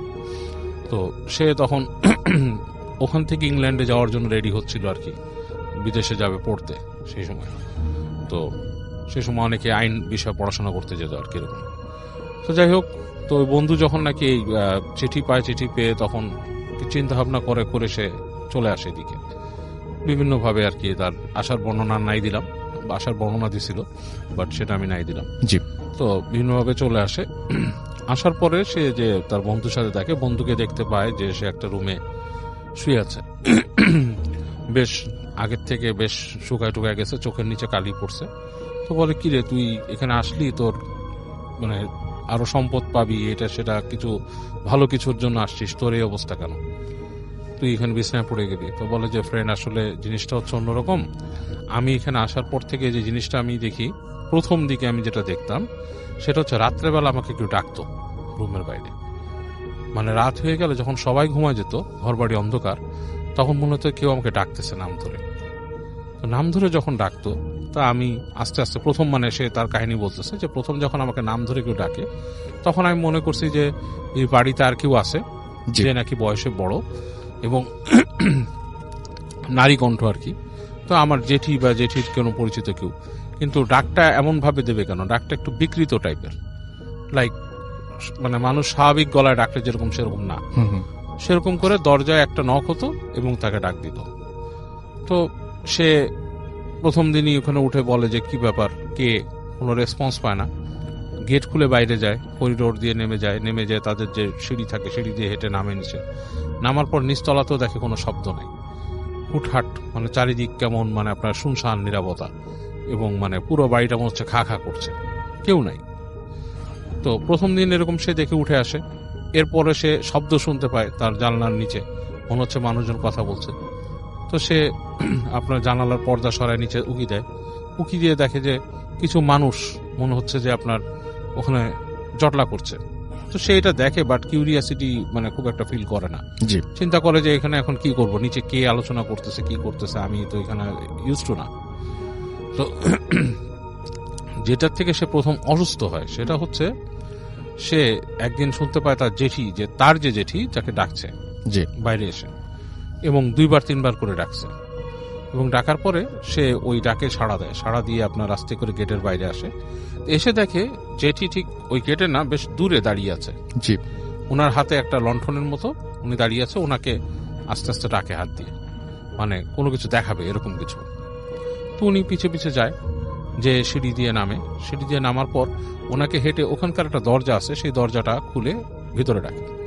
তো উনি দরজা খুলে ভিতরে যায়, দেখে সিঁড়ি নেমে গেছে, নিচের দিকে সিঁড়ি নেমে গেছে, এবং বেশ একটা মানে ইসের মতো করিডোর টাইপের সিঁড়ি, এবং ওই নিচে যে জেঠি দাঁড়িয়ে আছে লণ্ঠন নিয়ে, সেটার আলো মানে কেঁপে কেঁপে আসছে উপরে, বেশ মানে একটা হরিবল একটা জিনিস।